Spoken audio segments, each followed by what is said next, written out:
जितने भी selected candidates हैं, सीनियर्स हैं, उनसे आपको सिर्फ ये सलाह मिल सकती है कि किस तरह से पढ़ना चाहिए। बाकी तो अच्छे होता है ना कि बहुत सारी बातों में से एक बात अपने को लग जाती है जो शायद काम आ जाती है, तो उस तरह से बातचीत करवाने के लिए और भी लोगों से अच्छे अच्छे जितने भी सिलेक्टेड कैंडिडेट्स हैं, अच्छे जितनी भी पर्सनैलिटी हैं, आपसे बीच बीच में मिलवाते रहेंगे। चलिए, तो जो बच्चे मुझे नहीं जानते हैं उनके लिए मैं अपना इंट्रोडक्शन दे देता हूँ। मेरा नाम अमन सिंघल है। मैं एम्स में burn and plastic surgery department में नर्सिंग ऑफिसर की पोस्ट पर कार्यरत हूँ, और अपने लिए इतना इंट्रोडक्शन काफ़ी है। यहाँ मैं आप लोगों को MSN डील करता हूँ। MSN आपको पढ़ाता हूँ, जिसमें मैं ब्लड, आई, ENT और सेल टिश्यू मैंने अभी तक आपको पढ़ाया है। आज जो हम क्लास पढ़ने वाले हैं उसमें हम आई के बारे में पढ़ने वाले हैं। ये हो गया, बट जो नए बच्चे हैं, अभी आप लोगों को पता है कि ये डेमोन्स्ट्रेशन क्लासेज है, तो उसमें कुछ नया स्टार्ट नहीं कर रहे हैं। हम 3 तारीख से जब आपका बैच रेगुलर हो जाएगा तो उसके अकॉर्डिंग सारा सिलेबस मैनेज करेंगे। अभी डेमोन्स्ट्रेशन क्लासेज हैं, उसमें जो भी बच्चे नए आए हैं वो सब देखें, पढ़ें, समझें। जैसा कि सनी सर ने बोला था कि कंटेंट तो सब जगह मिलता है, आपको सिर्फ ये देखना है कि जो प्लीज आइए, जो डिलीवर करने का तरीका है वो आप तक पहुंच रहा है या नहीं। देखो, बाकी बातें स्टार्ट करने से पहले मैंने अभी बैठा था तो मैं अंकित सर से एक बच्चे क्वेश्चन पूछने आ रहे थे, तो इत्तेफाक ऐसा था कि 2-3 बच्चे क्वेश्चन पूछने आए, वो सेम क्वेश्चन पूछने आए, तो कि एक ही क्वेश्चन को बार बार में पूछ रहे थे। सारे बच्चों को एक ही क्वेश्चन में डाउट था। उसके साथ में उन्होंने, एक लड़की कुछ ज़्यादा इंटेलिजेंट निकली, उसने एक एक्स्ट्रा क्वेश्चन भी पूछा। ठीक है, उस एक्स्ट्रा क्वेश्चन में कुछ इस तरह से था, मैं उसको पहले डिस्कस करता हूँ, उसके बाद हम अपनी क्लास स्टार्ट करेंगे। कि ICP बढ़ने का कुछ था, इंक्रीज ICP इन इन्फेंट, और इसकी वजह से क्या क्या देखने को मिलेगा उसमें साइन एंड सिम्टम्स में। ये क्वेश्चन था अभी जो पूछा गया था। नर्वस सिस्टम अंकित सर पढ़ाते हैं, मैं सिर्फ आपको ये क्वेश्चन जो भी बच्ची ने पूछा उसके अकॉर्डिंग बता रहा हूँ। जिसमें एक ऑप्शन था ड्राउजीनेस, एक था वल्जिंग fontanelle,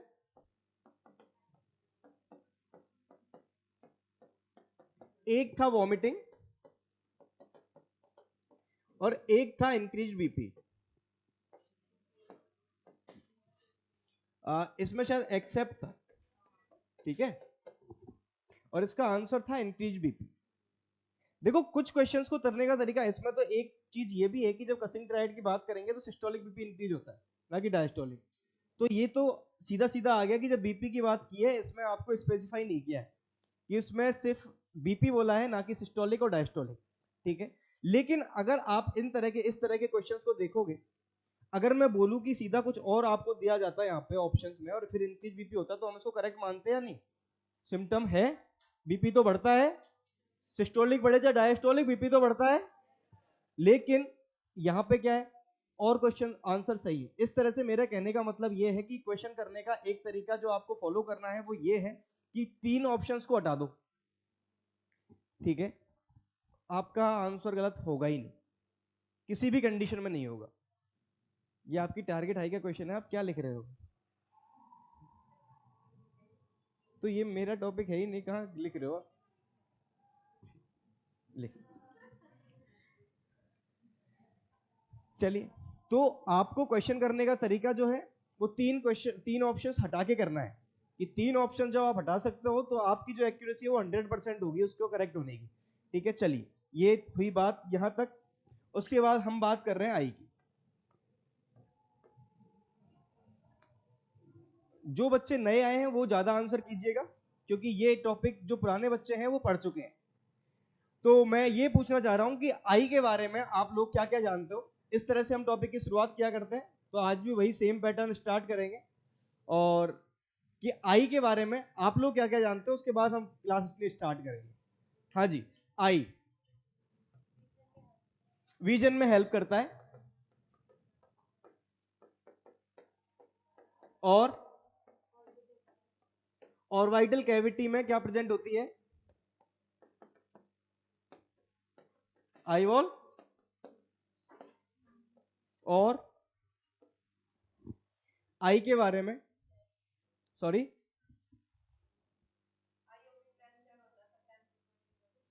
IOP intra ocular pressure जो होता है वो 10 to 21 mm ऑफ Hg होता है। हाँ जी, देखो इसकी एनाटॉमी की बात की जाए पहले तो ज्यादा ठीक है, तो एनाटॉमी से रिलेटेड बताइए, एनाटॉमी से रिलेटेड आप क्या जानते हो?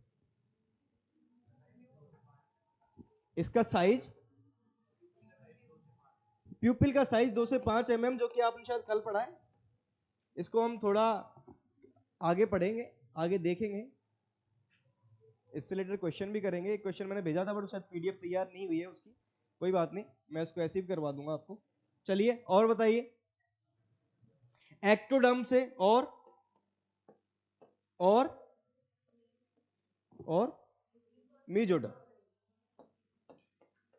मतलब इसकी जो कुछ स्ट्रक्चर्स हैं, इसके पार्ट्स की बात करेंगे। आप कुछ मत लिखिए, कॉपी रख दीजिए, जब आपकी क्लासेज स्टार्ट होंगी सब कुछ लिखवाया जाएगा। ये तो मैं ऐसे भी मिटाने वाला हूँ, ठीक है? तो कुछ भी मत लिखिए, सब कुछ बंद कर दीजिए। हम सिर्फ 2 घंटे आपसे बातचीत करेंगे, आपको जितना भी ऑप्थेल्मोलॉजी में जो जो आता है उस सबका एक ब्रीफ देके जब आज को आपको जाऊंगा, जिसमें आगे जो डिजीज पोर्शन जो होता है उसकी अगर आपको एनाटॉमी अच्छे से पढ़ी गई हो तो जो डिजीज पोर्शन है वो बहुत इजीली याद हो जाता है, जिसमें आपको हर एक साइन एंड सिम्टम क्यों हुआ पता लगता है, हर एक कॉज का पता लगता है, जो भी कुछ एक साइन वगैरह हम जो देखते हैं एक्स्ट्रा वो आपको पता लगता है।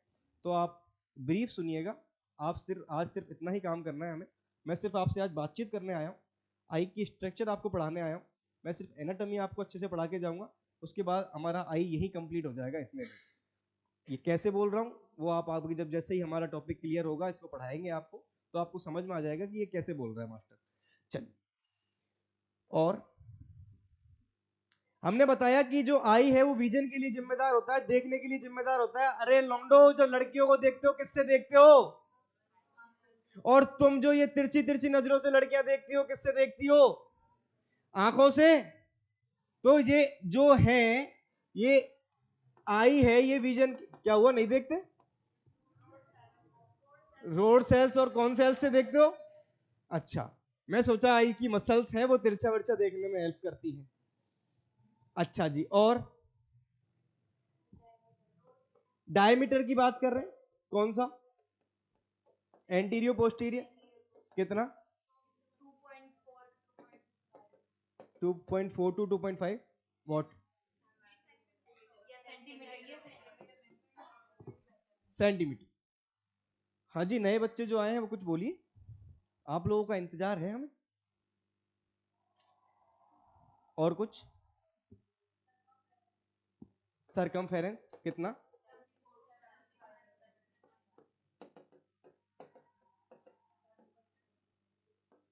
हाँ जी, 7.4 to 7.5 सेंटीमीटर, ठीक है। आगे और जी? 6 मसल्स, ठीक है। कौन सी वाली? स्केलेटल या स्मूथ? स्केलेटल मसल्स, 6 जो होती हैं स्केलेटल मसल्स। और weight of eyeball?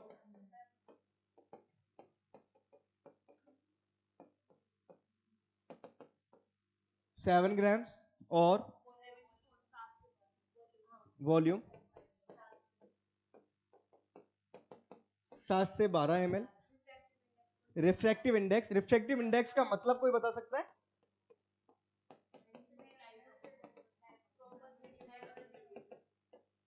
Diversion angle, sorry, एक मीडियम से दूसरे मीडियम में जब लाइट जाएगी उसके बाद वो कितनी बेंड हो रही है, वो क्या कहलाता है? Refractive index. आगे और कुछ आई के बारे में? और कुछ कौन कौन से पार्ट्स होते हैं इसके? White of I, sclera. एक सेकेंड जी, कैमरा किसको बोलते हैं?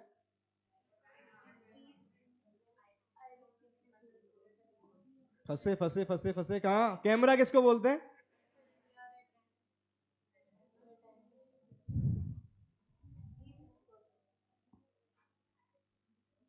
बताएंगे। और आइरिस भी गलत है, रेटाइना भी गलत है, बताएंगे। लेंस, प्यूपिल, और कॉर्निया,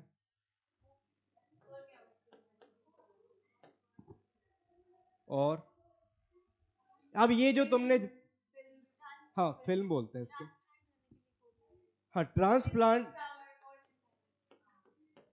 जो आई ट्रांसप्लांट करते हैं उसमें किस पार्ट को काम में लेते हैं, उसको कितने दिन तक कर सकते हैं, गोल्डन टाइम क्या होता है, और कुछ एवेस्कुलर लीजिए, और कुछ, अभी बस सुनते जाइए, सब कुछ सीक्वेंस में बताया जाएगा। अभी बस जो आपको पता है, मैं कुछ नहीं लिख रहा हूं, जो आप बता रहे हो वो मैं लिख रहा हूं। हाँ जी, 3 लेयर होती हैं, 3 क्रेनियल, 3 लेयर बताइए, स्क्लेरा, कोरोइड, रेटाइना। रेटाइना पे हमारी इमेज फॉर्म है। शार्पेस्ट इमेज कहां बनती है,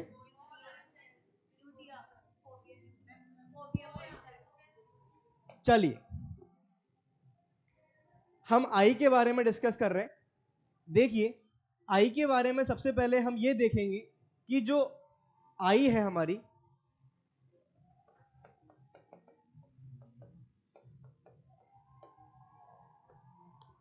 ये बना रहे हैं चटनी, नीचे आवाज आ रही है, चटनी बनी, आज डिस्टर्ब नहीं हो रहा क्या आप लोगों को, कि मास्टर का ही ध्यान ज्यादा है गानों में, हाँ। देखिए सबसे पहले हम जो आज पढ़ाई कर रहे हैं वो कर रहे हैं ऑप्थेल्मोलॉजी। लॉजी का मतलब आप सबको पता है, टू स्टडी, और ऑप्थेल्मो का मतलब होता है आई। तो इसका मतलब क्या हो गया कि आज जो हम पढ़ने वाले हैं वो हम किसको पढ़ने वाले हैं। देखिए अब किसी को पढ़ने की जब हम बात करेंगे तो हम क्या क्या पढ़ेंगे इसमें, इसकी एनाटॉमी, इसकी फिजियोलॉजी, डायग्नोसिस, इससे रिलेटेड डिजीज कंडीशंस, और डिजीज हुई है तो इनको ठीक कर ले,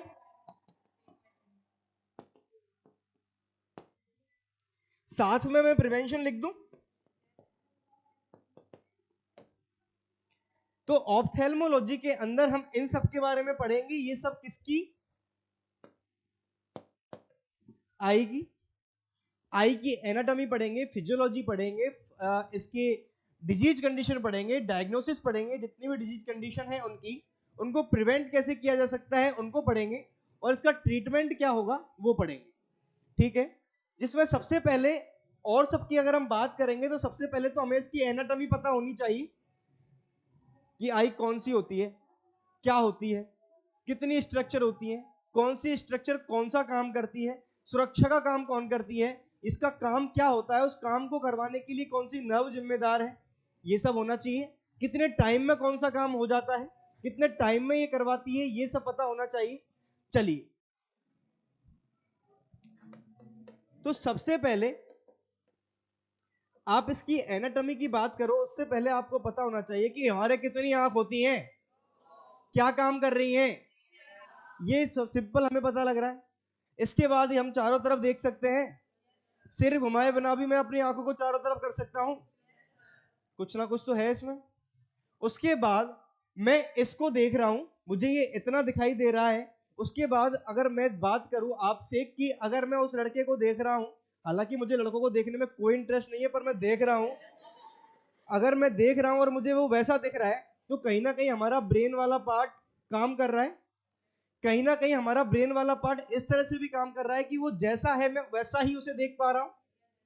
कहीं ना कहीं कुछ न्यूक्लियस है वो उसका काम कर रहे हैं, कोई नर्व्स है वो उसका काम कर रही है, कोई ब्रेन का पार्ट है, सेरेब्रम का जो पार्ट है वो उसका परसेप्शन के लिए जिम्मेदार है, ठीक है। वो सब हम इसमें देखेंगे। इसके अलावा हम इसकी एक प्रॉपर्टी देखें तो आप देखिए कि मैं अगर इस स्क्रीन में देख रहा हूं तो मैं इस स्क्रीन में ही देख पाता हूं। इसका मतलब यह है कि मेरी दोनों आंखें सिर्फ एक ऑब्जेक्ट पर फोकस कर रही हैं। मेरी कुछ जो और जीव है, कुछ एनिमल्स हैं, उनमें क्या प्रॉपर्टी देखने को मिलती है कि वो एक आंख से इधर देख सकते हैं और एक आंख से इधर, एक बार में 2 निशान लगा सकते हैं, हम एक बार में एक ही निशाना लगा सकते हैं, ठीक है। तो इसका मतलब क्या हुआ कि हम दोनों आईज से एक ऑब्जेक्ट को देख पा रहे हैं। तो इसमें क्या देखें कि जो आईज है वो 2 तरीके की होती है, बायऑक्यूलर और बायऑक्यूलर का मतलब क्या है, both I can focus on one object at A time. समझ आया कि हम दोनों आंखों से सिर्फ एक ऑब्जेक्ट पर फोकस कर पा रहे हैं, जबकि यूनिऑक्यूलर में क्या है कि one eye focus on one object और another eye on another object. लेकिन अगर मैं बात करूं तो अगर मैं ह्यूमन की बात करूंगा तो कौन सी आईज देखने को मिल रही है, बाई ऑक्यूलर टाइप की आईज देखने को मिलती है, किसमें, ह्यूमंस में, हम में। इसके अलावा आप अगर बात करोगे तो हमारे शरीर में जो जर्म लेयर्स हैं जिनका फॉर्मेशन इंट्रायूटेराइन लाइफ में हो जाता है। इंट्रायूटेराइन लाइफ का मतलब क्या है, जब बच्चा मां की गर्भ में होता है, यूटेरस में होता है, तब जर्म लेयर का फॉर्मेशन हो जाता है। और ये जर्म लेयर कितनी होती हैं, कौन कौन सी, एक्टोडर्म, मेसोडर्म, एंडोडर्म। हमारे शरीर के सभी अंगों का निर्माण इन्हीं तीनों जर्म लेयर्स से होता है। ये तीनों जर्म लेयर ही क्या करती है, हमारे बॉडी के सारे ऑर्गन्स का निर्माण करती है। तो जो आई की बात अगर हम कर रहे हैं तो आई का जो फॉर्मेशन है वो कौन कौन सी जर्म लेयर से होता है, एक्टोडर्म एंड मेसोडर्म। अब इसमें मैं एक क्वेश्चन आपको साथ में ये बताता हूं कि first formed germ layer is, कोई कुछ और बोल रहा था, first formed germ layer is endoderm. इस तरह के क्वेश्चन साथ में पूछ लिए जाते हैं। तो आपको ये साथ में याद रखते हुए चलने, कोई भी टॉपिक अगर आप पढ़ो उससे रिलेटेड जब आप याद करो तो उसके आसपास की सारी चीजें जब आप याद कर सकते हो, जब आप रिवाइज कर रहे हो तो आपको सब कुछ अगर याद आ रहा है तो आपकी थ्योरी ठीक है, आपकी प्रिपरेशन ठीक है। तो हमने बात की कि यहाँ पे एंडोडर्म सबसे पहले विकसित होती है, और जो आईज है, आई किससे फॉर्म हो रही है, 2 से। इसका मतलब क्या है कि इसके कुछ पार्ट्स का निर्माण तो किससे हो रहा है, और कुछ पार्ट्स का, तो हम उन पार्ट्स की बात कर लें कि कौन कौन से पार्ट का निर्माण कौन कौन सी जर्म लेयर से हो रहा है। आप लोगों को हम अभी नेक्स्ट हम वही पढ़ने वाले हैं कि कौन कौन से पार्ट्स होते हैं, कितनी लेयर्स होती हैं, कितनी कवरिंग्स होती हैं, किस किस में किस किस पार्ट को किस तरह से डिवाइड किया गया है, वो सब हम देखेंगे। लेकिन उससे पहले मैं जब ये लिखवा रहा हूं तो हमने पहले कहीं ना कहीं आई तो पढ़ाई है, तो मैं आपको बताता हूं कि इसको तो आप याद कीजिएगा एसएससी से, कि जो 3 स्ट्रक्चर्स हैं उनका फॉर्मेशन तो किससे होता है, बाकी सबका। इसका मतलब क्या है, स्मूथ मसल ऑफ, और ये कौन सी होती है, smooth muscle of I is, skeletal muscles आपने 6 बताई, स्मूथ मसल कौन सी है, आइरिस। कौन सी है, इस एस का मतलब हो गया स्क्लेरा, और ये क्या हो गया, कोरॉइड। क्या आपको पता है कि ये जो स्क्लेरा है ये आउटर कवरिंग होती है आईज की, पता है? क्या आपको पता है कि स्क्लेरा के नीचे पाई जाने वाली कवरिंग कोरॉइड होती है? चलिए आगे और देखेंगे। एक्टोडर्म की अगर हम बात करेंगे, एक्टोडर्म से किस किस का फॉर्मेशन होता है, retina, lens, cornea, optic disc, epithelial tissue of retina, skeletal muscle of eyes.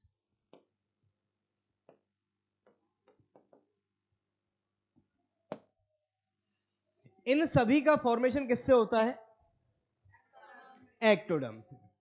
अब हम इन स्ट्रक्चर्स की बात करें उससे पहले आपको पहले बेसिक थोड़ा बता दिया जाए आई का, कि आई कितने मीटर की, कितने सेंटीमीटर की होती है, आई की साइज क्या होती है, आई में कितना जो ये फ्लूइड पाया जा रहा है। आई के अंदर जो फ्लूइड पाया जाता है ये कितना पाया जाता है, इस आई वॉल का वेट कितना होता है, ये टीयर फॉर्मेशन कब होता है, हमारे जो कॉर्निया है इसकी थिकनेस कितनी होती है, इसकी जो मैं बात करूं रिफ्रैक्टिव इंडेक्स वो कितनी होती है, या फिर मैं रिफ्रैक्टिव इंडेक्स की बात ना करके रिफ्रैक्टिव पावर की आपसे बात करूं और मैं आपसे एक क्वेश्चन पूछूं कि रिफ्रैक्टिव पावर को किस में मेजर करते हैं, इसकी यूनिट क्या होती है, क्या जी, डायोप्टर। चलिए तो मैंने क्या क्या बोला उस सबको हम देखते हैं। ये आई है। अब अगर आई की मैं बात करूं डायमीटर्स की, इसका जो एंटीरियर पोस्टीरियर डायमीटर होता है ना, इसका मतलब क्या हुआ, कॉर्निया से लेकर पीछे रेटाइना तक उसका जो जो डायमीटर है, उसकी जो दूरी है वो क्या कहलाएगी, anterior posterior diameter of eyeball. वो कितना होता है, 24 टू 25 mm या फिर 2.4 टू 2.5 सेंटीमीटर। इसके बाद मैं यहीं पे साथ में आपसे सरकमफेरेंस की बात करूं। सरकमफेरेंस का मतलब क्या हो गया, पूरी चारों तरफ यहां से लेके घूम के आओगे पूरा कवर करना है। उसके बाद का वो कितना होता है, 74 टू 75 mm। इसके अलावा मैं बताऊं कि ये जो आई वॉल है, इस आई वॉल का वेट कितना होता है, इसमें जो वॉल्यूम पाया जाता है, हाँ मतलब हमारी आइज में जो ये लिक्विड पाया जा रहा है इसका वॉल्यूम कितना होता है, 7 टू 12 ml। इसकी रिफ्रैक्टिव इंडेक्स की हमने बात की,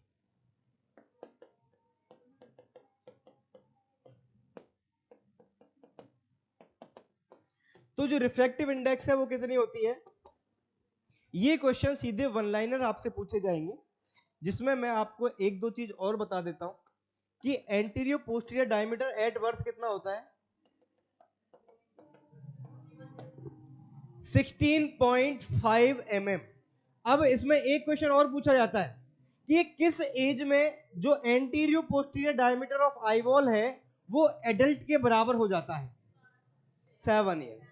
कि 7 ईयर्स पे ये जो डायमीटर है वो कितना हो जाएगा, 24 टू 25 mm, क्योंकि एडल्ट के जो आई वॉल है उसका एंटीरियर पोस्टीरियर डायमीटर कितना है, अरे कितना है, क्या हो गया, कोई इशू, दिक्कत आ रही है, समझ नहीं आ रहा, गर्मी ज्यादा है, गाने की आवाज में कुछ ज्यादा मदहोश हो तो फिर थोड़ा एक्टिव रहिए, लिखने में ध्यान पता नहीं लोग क्यों दे रहे हैं। चलिए रिफ्रैक्टिव इंडेक्स मैंने आपको बताया, साथ में अब मैं आपको कॉर्नियल थिकनेस की आपसे बात करूं। जो कॉर्निया है उसकी थिकनेस कितनी होती है एट बर्थ, कितनी, और एडल्ट की मैं बात करूंगा तो 11 पॉइंट, किस एज पे ये बराबर हो जाती है, 3 इयर्स। इसके अलावा कुछ क्वेश्चंस और बनते हैं जिसमें एक लेक्राइमल एपरेटस से है। लेक्राइमल एपरेटस का काम क्या है, क्या काम है, टीयर्स का फॉर्मेशन करता है। तो जब बच्चा जन्म लेता है तो क्या उसकी टीयर का फॉर्मेशन हो रहा होता है, क्या जब बच्चा रोता है, जब जन्म लेके समय जब बच्चा रोता है उसकी आंखों में आंसू आते हैं, क्योंकि उस टाइम पर उसकी जो लेक्राइमल ग्लैंड्स हैं वो एक्टिवेट, मैच्योर, इसकी वजह से टीयर्स का फॉर्मेशन भी, टीयर्स का फॉर्मेशन स्टार्ट किस एज पर हो जाता है, और कंप्लीट फॉर्मेशन, इसका मतलब मैं क्या बोल रहा हूं कि यहां पर स्टार्ट तो हो जाता है बट कंप्लीट फॉर्मेशन नहीं हो पाता, और कंप्लीट फॉर्मेशन किस एज में होता है। देखिए इस टाइप के जो क्वेश्चंस हैं वो सीधे वन लाइनर वाले क्वेश्चन हैं, जिसमें एक क्वेश्चन और मैं आपको साथ में बता देता हूं जो कि विजुअल एक्यूटी से है। जैसा कि नाम से पता लग रहा है विजुअल एक्यूटी, इसका मतलब क्या है कि हम जो देखने की क्षमता है उसका क्या करेंगे, आकलन करेंगे। उसमें स्नेलन चार्ट यूज में लिया जाता है, वो हम जब डायग्नोस्टिक एक्टिविटी पढ़ेंगे, डायग्नोस्टिक इवैल्यूएशन पढ़ेंगे उसमें हम वो पढ़ेंगे। लेकिन मैं आपको बताऊं कि जो एट बर्थ इसकी वैल्यू कितनी होती है और एडल्ट में इसकी वैल्यू कितनी होती है। ये क्या लिखा है देखिए, इसका मतलब क्या हो गया, एट बर्थ 6/240 और एडल्ट में क्या 6/6। इसका मतलब क्या है कि जिसको हम दिखवा रहे हैं वो भी 6 मीटर से उस वस्तु को देख सकता है, जो कि नॉर्मल व्यक्ति है जिसका कोई इश्यू नहीं है, आंखों में आंखें बिल्कुल ठीक है, वो भी 6 मीटर से देख सकता है, और जिसकी चेक कर रहे हैं वो भी 6 मीटर से देख सकता है। तो ये क्या हो गई, नॉर्मल। और इन बच्चों में 6/240 को नॉर्मल माना जाता है। क्यों? क्योंकि उनकी आईज भी धीरे धीरे जाके डेवलप होंगी, मैच्योर होंगी। जो बच्चा होता है उसके सारे ऑर्गन टाइम से डेवलप होते हैं। ग्रोथ एंड डेवलपमेंट हमने पढ़ा है। ग्रोथ एंड डेवलपमेंट, ग्रोथ है जो फिजिकल फिनोमिना है, और जो मैं बात करूं किसका, डेवलपमेंट की, वो क्वालिटेटिव फिनोमिना है, क्वालिटी पर या फिजियोलॉजिकल फिनोमिना है, जिसमें देखा जाता है स्किल्स कितनी बढ़ रही हैं, ठीक है। और ग्रोथ में क्या देखा जाएगा कि हाइट, हेल्थ, ये सब कितना बढ़ रहा है। इसमें क्या होगा, तो ये तो चलता रहता है डेवलपमेंट, ओवरऑल या फिर मैं बोलूँ लाइफ टाइम चलता है, और ग्रोथ है वो एक लिमिटेड टाइम तक होती है, बट थोड़ी थोड़ी ग्रोथ तो हमेशा होती रहती है, ठीक है। तो इस तरह से क्या होगा, बाद में ये डेवलप होगा, और इस टाइम तक जो ये 6/240 है इसको ही नॉर्मल माना जाएगा एट बर्थ। चलिए, यहां तक ये हमारे नॉर्मल क्वेश्चंस होते हैं, जिसमें आई के बारे में बताया गया कि आई का काम क्या होता है, आई कितने सेंटीमीटर की होती है, क्या कुछ वॉल्यूम होता है। लेकिन ये समझ में आएगा आपको अब जब आप पढ़ोगे आई के बारे में। कैसे? सबसे पहले तो मैं आपको आई की स्ट्रक्चर के बारे में बताता हूं।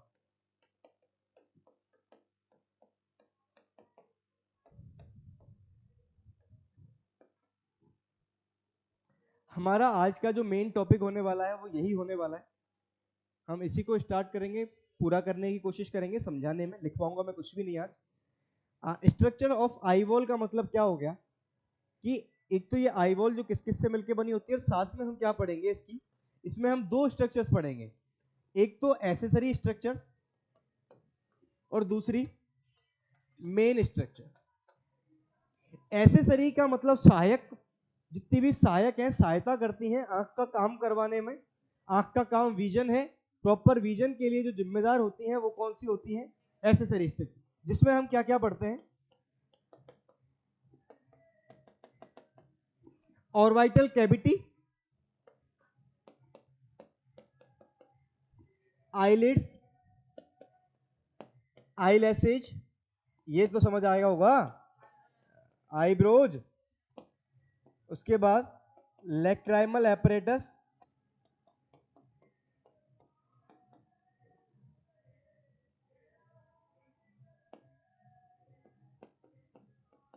स्केलेटल मसल्स ऑफ आईज, और साथ में और क्या पढ़ेंगे, ये सारी स्ट्रक्चर्स सहायक स्ट्रक्चर्स होती हैं, एसेसरी स्ट्रक्चर्स हैं, जो कि विजन में डायरेक्ट हेल्प ना करके कहीं ना कहीं सेफ्टी का काम कर रहे हैं। किस तरह से? अगर मैं बात करूं आपसे ऑर्बिटल कैविटी की, तो ऑर्बिटल कैविटी क्या है, ये एरिया, जो ये बोनी एरिया, ये बोनी स्ट्रक्चर जिसके अंदर हमारी आई वॉल प्रेजेंट है, ये क्या करता है, आई जो ऑर्बिटल कैविटी है ये आई वॉल को एक स्पेस प्रोवाइड कर रहा है, जो कि बोन से बना हुआ है, एक तरह से मजबूती प्रोवाइड कर रहा है, स्ट्रक्चरल फ्रेमवर्क प्रोवाइड कर रहा है, इस तरह से। इसके बाद में आईलिड्स की आपसे बात करूं, ये जो आईलिड्स है सेफ्टी का काम कर रही है।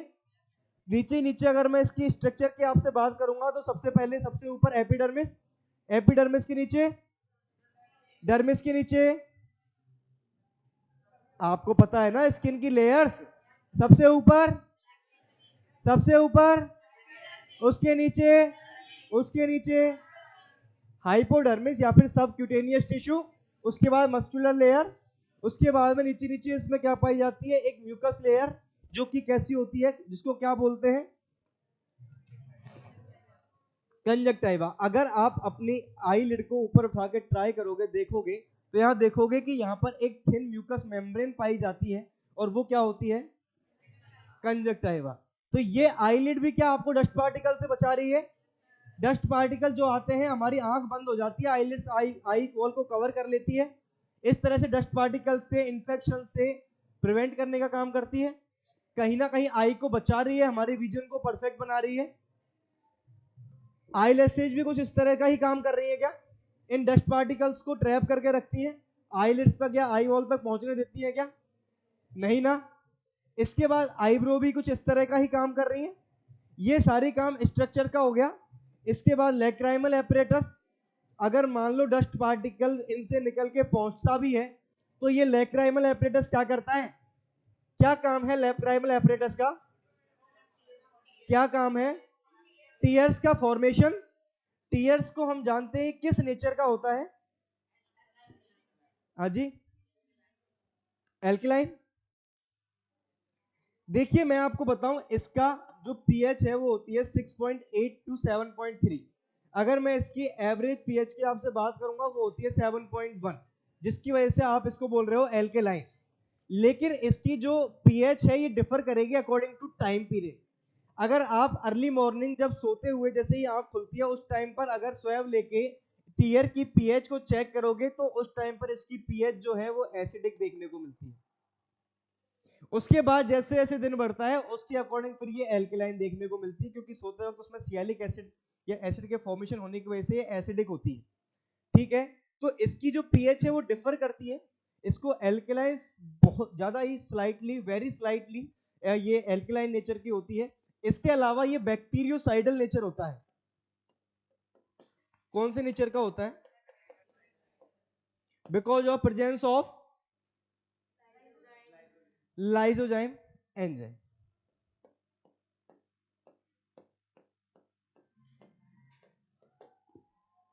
ये जो टीयर्स हैं इसके अंदर लाइसोजाइम एंजाइम की प्रेजेंस होने की वजह से ये बैक्टीरियोसाइडल नेचर के होते हैं।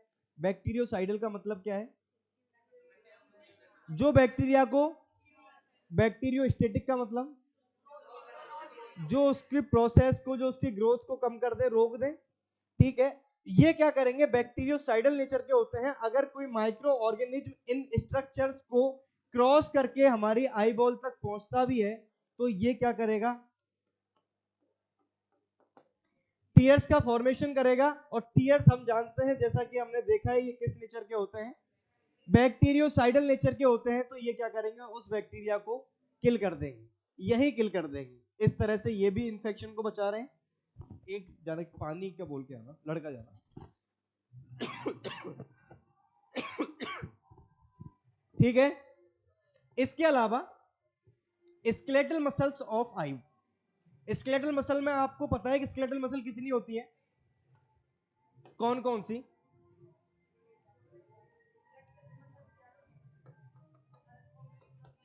रेक्टस और ऑब्लिक। रेक्टस कितनी नंबर में? ऑब्लिक कितनी? रेक्टस कौन कौन सी? सुपीरियर, इंफीरियर, लेटरल,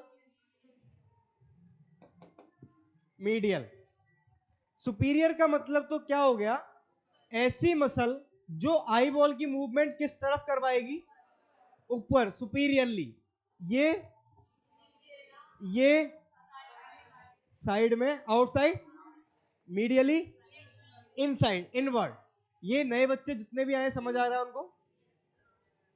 ये जो स्केलेटल मसल्स ऑफ आई हैं ये क्या करेंगी? आई वॉल की मूवमेंट करवाने में हेल्पफुल होती हैं। और इन मूवमेंट को करवाने के लिए इनको कौन सी नर्व सप्लाई करती है? Cranial nerve number. इसके अलावा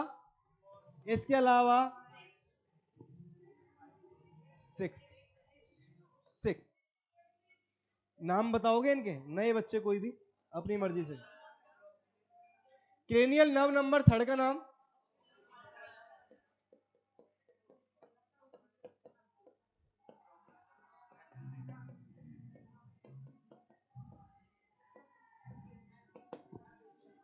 एब्ड्यूसेंस। अब क्या होता है देखिए, आपको क्या याद रखना है? स्केलेटल मसल्स ऑफ आई की हम बात कर रहे हैं। स्केलेटल मसल्स ऑफ आई हैं जो आई वॉल की मूवमेंट करवाने के लिए हेल्पफुल होती हैं। और इन मसल्स को जो सप्लाई करती हैं वो cranial nerve number 3, cranial nerve number 4 और क्रेनियल नर्व नंबर 6। इसमें आप देखिए कि सुपीरियर को सप्लाई कौन करता है? इंफीरियर को थर्ड, लेटरल को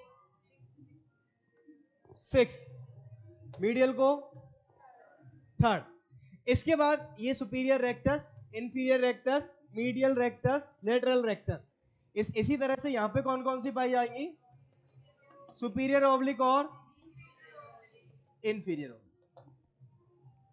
सुपीरियर ऑब्लिक का मतलब देखिए, नाम से ना जाइए, ये जो मूवमेंट करवाता है वो कौन से करवाता है? Downward and.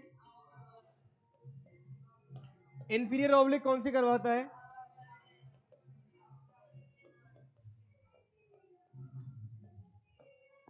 Superior and outward. और इसके लिए क्रेनियल नर्व नंबर कौन सी जिम्मेदार है? सुपीरियर ऑब्लिक के लिए और इंफीरियर ऑब्लिक के लिए। ठीक है, इस तरह से ये मूवमेंट करवाने में हेल्पफुल है। जो क्रेनियल ये स्केलेटल मसल्स हैं, इनको सप्लाई करती है क्रेनियल नर्व नंबर 3। आपको पता है कि क्रेनियल नर्व नंबर 2 का नाम क्या है? क्रेनियल नर्व नंबर 2 कौन सी है? Optic nerve. जब भी ये नाम आता है ऑप्टिक का मतलब हम कंफ्यूज होकर सीधा आई पे जाते हैं। क्या है कि यहां से बहुत बार क्वेश्चन पूछा जाता है कि आई की जो मसल्स हैं, इनकी मूवमेंट के लिए कौन कौन सी नर्व जिम्मेदार है, जिसमें आपको हमेशा ए ऑप्शन कौन सा मिलेगा? ऑप्टिक। क्या ये सही है? मैंने कहीं भी बताया है आपको कि ऑप्टिक नर्व सप्लाई करवाती है स्केलेटल मसल्स को? क्योंकि ये क्या कर रही है, ये नर्व है जो कि लेकर जाती है सेंसेशंस को कहां पर? ऑक्सीपिटल लोब ऑफ सेरेब्रम तक, फिर वहां परसेप्शन करवाती है। इनका स्केलेटल मसल्स को सप्लाई करने में कोई रोल नहीं होता है। ठीक है, एक बार हम फिर से अपने उसी टॉपिक पर उस पर चलते हैं। इसके साथ ही हमने आपको क्या बताया है? कंजक्टाइवा एक थिन म्यूकस मेम्ब्रेन है, जो कि मैंने अभी आपको बताया कि इनर लाइनिंग ऑफ आईलिड्स में पाई जाती है। और ये जो स्क्लेरा दिख रहा है, व्हाइट पार्ट दिख रहा है, इसके ऊपर आपको थिन मेम्ब्रेन दिखेगी, वो क्या होता है? कंजक्टाइवा। ये क्या काम करती है? जो टीयर्स का फॉर्मेशन होता है, उन टीयर्स को चारों तरफ फैलाने का काम करती है। इस तरह से ये आई को ड्राई होने से प्रिवेंट करती है, ये जो आई को मॉइस्चराइज करने का काम करती है। देखिए, हम आई पढ़ रहे हैं, आई में कुछ बेसिक चीज आपको बताई, उसके बाद हम आपके स्ट्रक्चर पर आपके पास आए। स्ट्रक्चर में भी मैंने आपको सबसे पहले कुछ ऐसे सारी स्ट्रक्चर्स के नाम बताए जिसमें हमने आपको बताया कि ये डायरेक्टली तो आई की फिजियोलॉजी में हेल्प नहीं करती हैं, बट ऐसे सारी मतलब सहायता करती हैं, हेल्प करती हैं। किस तरह से हेल्प करती हैं? एक तो मैंने आपको जो स्ट्रक्चर्स बताई उनमें आपको बताया गया कि ये इन्फेक्शन से प्रिवेंट करने का काम करती हैं।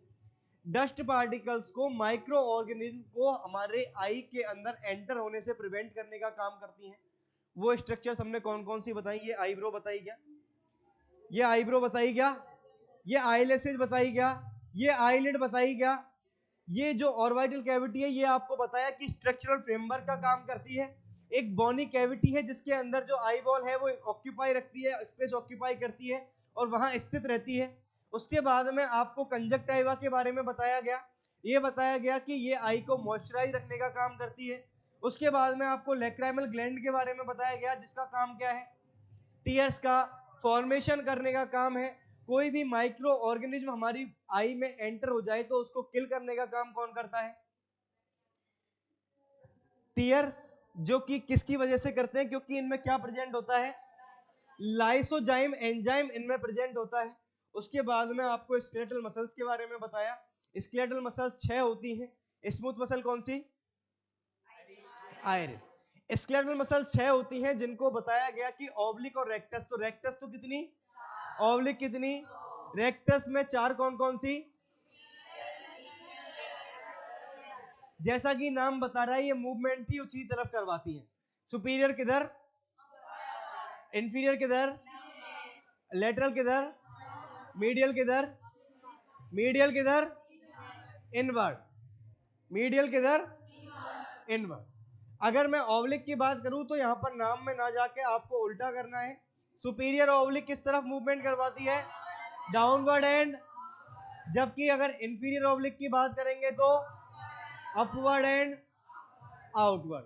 आपको इसमें याद रखना है कि स्केलेटल मसल्स को जो नर्व सप्लाई करती है वो नर्व कौन सी होती है? ऑक्यूलोमोटर, लेकिन साथ में ट्रोक्लियर और एब्ड्यूसेंस, जिसके लिए आपको याद रखना है LR6। जो लेटरल रेक्टस है उसको तो कौन सी नर्व सप्लाई कर रही है? सिक्स्थ का नाम क्या है? सिक्स्थ का नाम क्या है? SO मतलब सुपीरियर ऑब्लिक मसल, इसको कौन सी नर्व सप्लाई कर रही है? फोर्थ का नाम क्या है? ट्रोक्लियर। ठीक है, चलिए अब हम इसकी मेन स्ट्रक्चर पर आते हैं। मेन स्ट्रक्चर में अगर हम बात करेंगे तो कितनी कवरिंग? 3।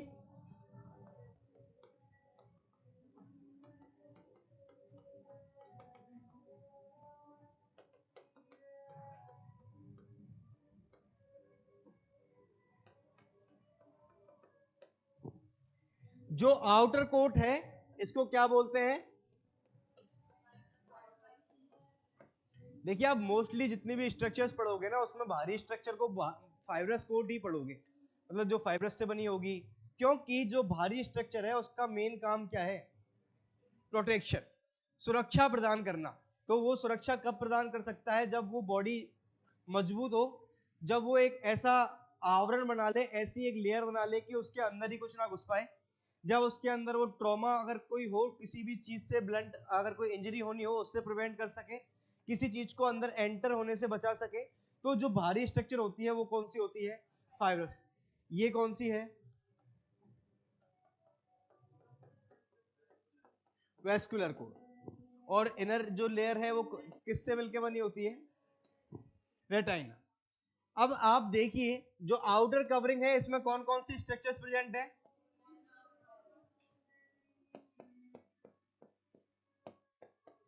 कॉर्निया, और इसके अलावा वेस्कुलर स्ट्रक्चर की अगर हम बात करें तो इसमें कौन कौन सी प्रेजेंट है?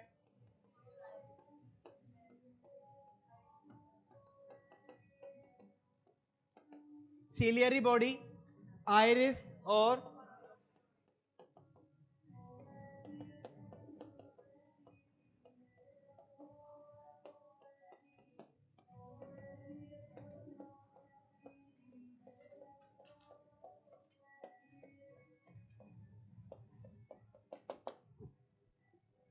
चलिए देखिए, आई की बात कर रहे हैं, आई की स्ट्रक्चर की बात कर रहे हैं। एसेसरी स्ट्रक्चर आपको बताया गया, जिसमें एसेसरी स्ट्रक्चर्स में हम आगे बहुत कुछ पढ़ने वाले हैं। आज सिर्फ मैं आपको ब्रीफ बता रहा हूं इसका। इसमें मेन स्ट्रक्चर में जब हम बात करेंगे तो अलग अलग स्ट्रक्चर्स की इसमें हम बात करेंगे, जिसमें आउटर कवरिंग कौन प्रजात बनाता है, किस तरह से स्ट्रक्चर बनेगी वो हम देखेंगे। देखिए इसमें क्या होगा, इसको मैं आपको स्ट्रक्चर से ही बता देता हूं। बाहरी स्ट्रक्चर की बात कर रहे हैं हम।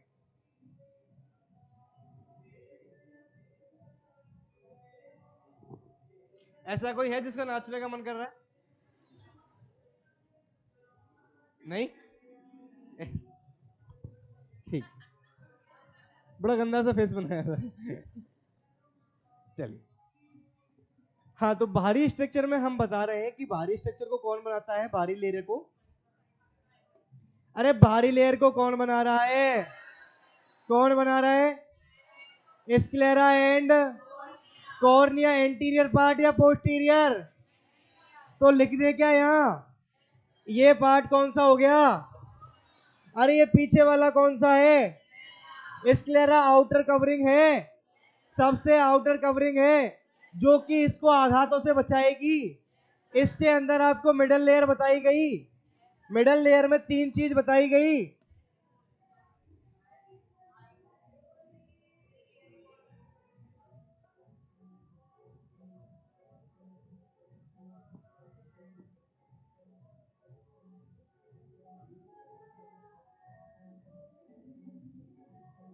हाँ जी, ये कौन सा पार्ट हो गया? कौन सा हो गया? आइरिस के अलावा और क्या है इसमें? सीलियरी। इसके बाद ये वाला पार्ट कौन सा है? तो क्या ये मिडल लेयर की बात हो गई? इसके अंदर इनर, जब से अंदर वाली जो इनर लेयर है उसका नाम क्या है? क्या नाम है? रेटाइना बना देते हैं।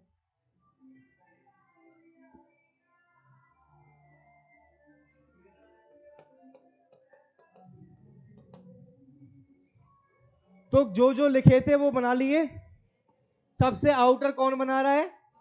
कॉर्निया एंड उसके बाद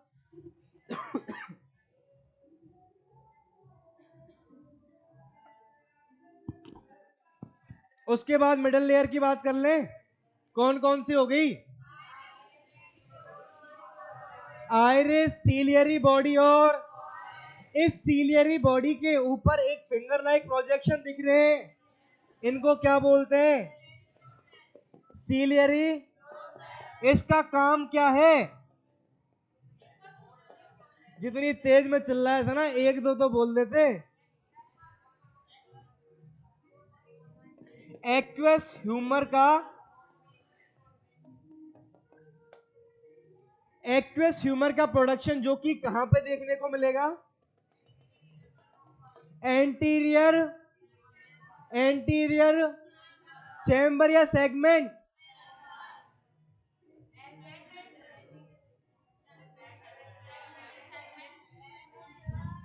ठीक।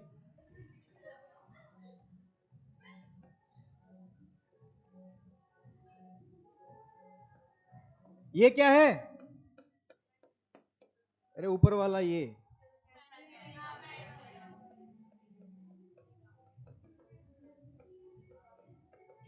इसने किसको पकड़ के रखा है? यहां पे हमने ये क्या बनाया है? क्या बनाया है? अगर मैं बात करूं पोस्टीरियर सेगमेंट की, इसमें क्या प्रेजेंट होता है?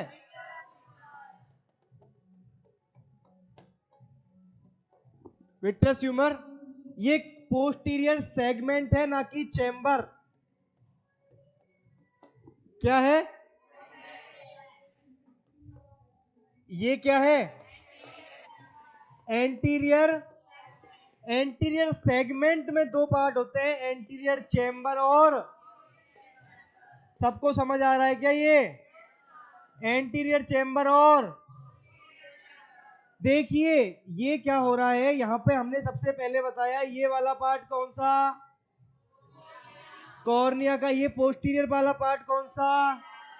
इसके बाद अगर मैं बात करूं इन दोनों के जॉइंट की, ये कौन सा पार्ट है? क्या जी? इरिडो। मैं बोल रहा हूं कॉर्निया और स्क्लेरा, तो स्क्लेरो कॉर्नियल जंक्शन हो गया।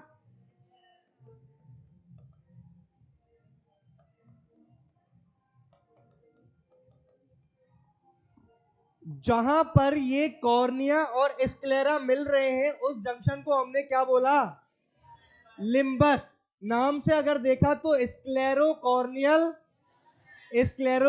जंक्शन। उसके बाद में आप देखिए कि हमने मिडल लेयर पे हम आए।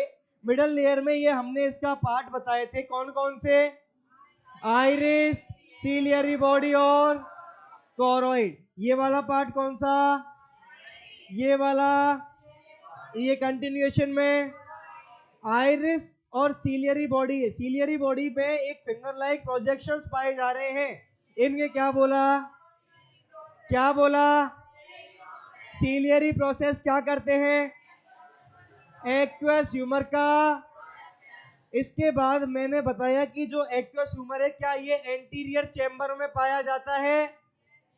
क्या ये पोस्टीरियर चैम्बर में पाया जाता है? क्या ये पोस्टीरियर चैम्बर में पाया जाता है? क्या ये पोस्टीरियर सेगमेंट में पाया जाता है? पोस्टीरियर सेगमेंट में क्या पाया जाता है? विट्रस। इसके बाद हमने जब इनर लेयर की बात करी तो उसको हमने क्या बोला? क्या बोला? Image formation occur on. अगर मैं बात करूं कि अगर कोई लाइट आएगी सबसे पहले किसके कांटेक्ट में आएगी? सबसे पहले किसके कांटेक्ट में आएगी? कॉर्निया से, फिर ये एक्वस ह्यूमर में होते हुए प्यूपिल से होके, ये वाला पार्ट कौन सा?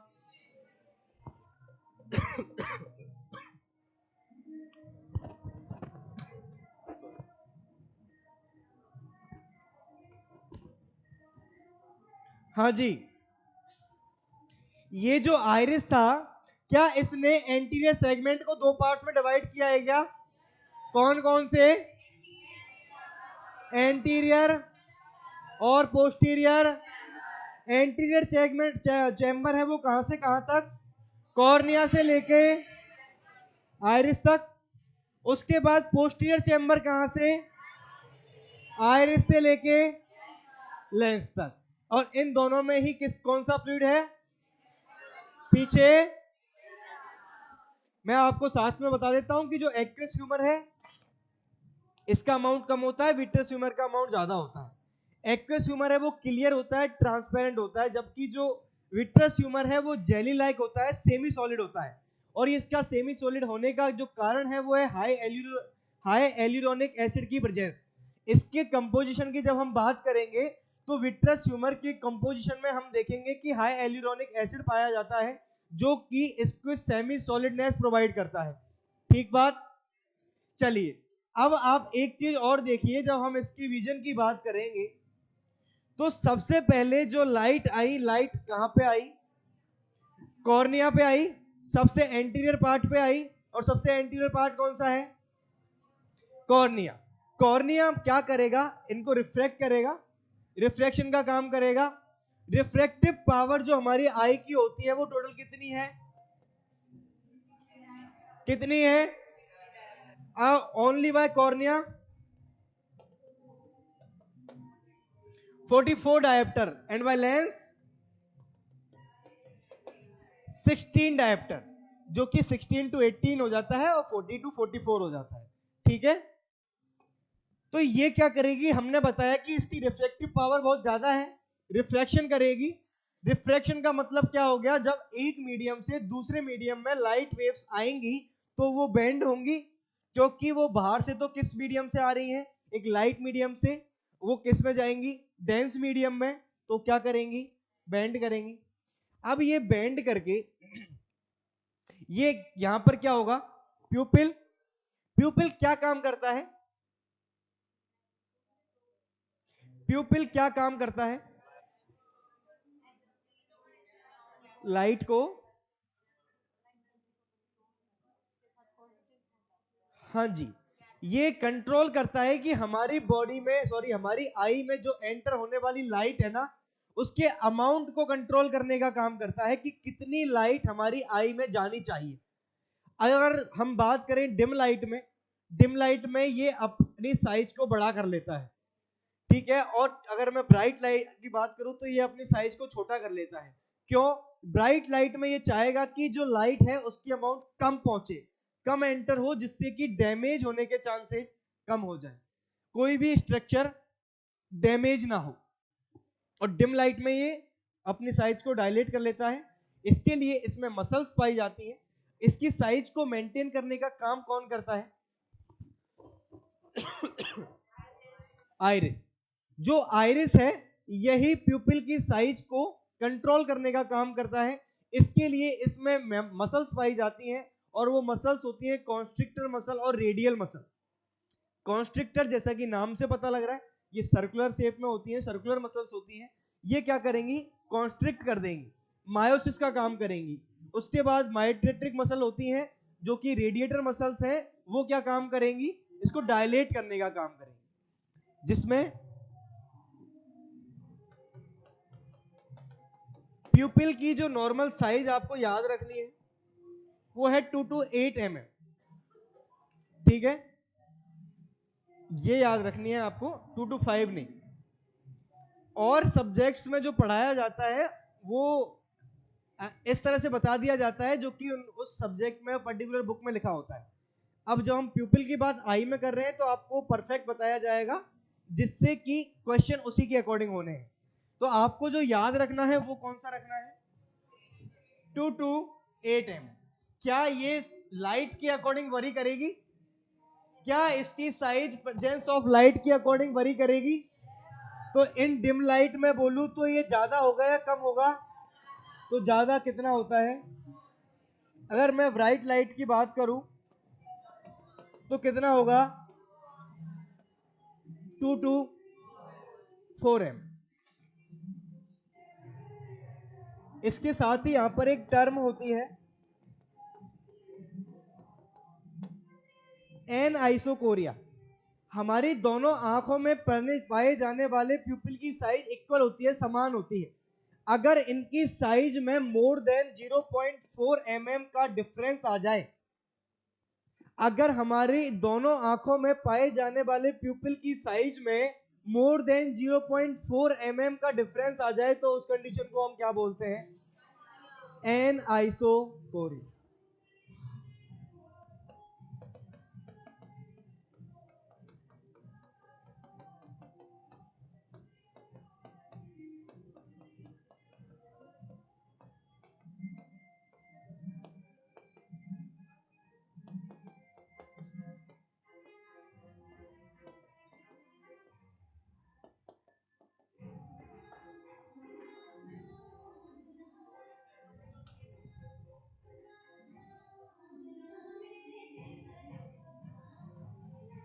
ए,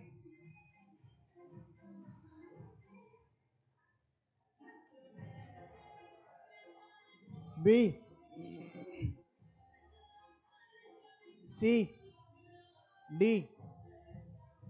अभी अभी बताया है बाकी सारे लोग। हाँ, तो ए के साथ फिर से दोबारा हाथ खड़े कर लेते हैं। ए के साथ,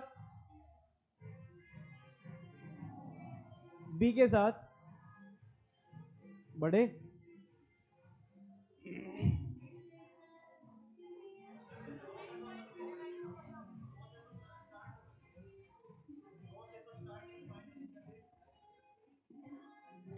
देखिए जब मैंने आपको बताया है प्यूपिल की साइज कितनी बताई है आपको, 2 से। हमारे नर्सिंग फील्ड में सिर्फ यही चीजें मुश्किल बनाएंगी वन लाइनर्स को, जिसमें हमेशा जो वैल्यू है वो आपको लिखाई गई वैल्यू कभी नहीं ऑप्शन में दी जाती है, नियर बाई वैल्यूज दी जाती हैं। और नियर बाई वैल्यूज में अगर आप देखोगे तो नियर बाई वैल्यू कौन सी है?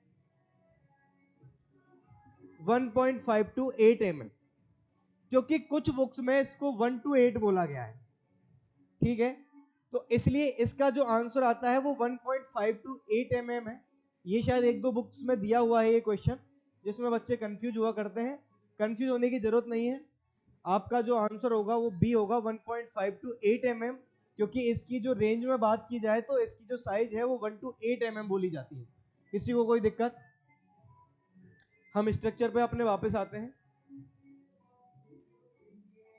जैसा कि मैंने बोला था, आज हम सिर्फ इसको पढ़ने वाले, और इसके साथ में हम सब कुछ देख लेंगे।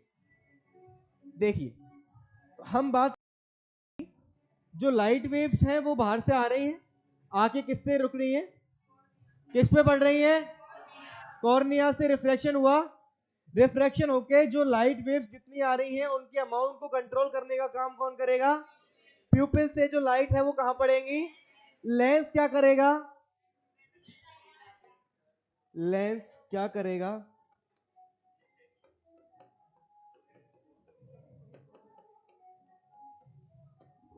रिफ्रैक्शन करेगा। क्या वो इस तरह से रिफ्लेक्शन करेगा कि जो लाइट वेव्स है वो कहां पे जाके बने? रेटाइना में भी मैं आपको ये बताऊं, ये वाला एरिया कौन सा है? मैक्यूला। रेटाइना के जो लेंस के पीछे रेटाइना में एक डिप्रेशन पाया जाता है 1 mm का, जो कि येलोइश पिंकिश कलर का होता है। उसे क्या बोलते हैं?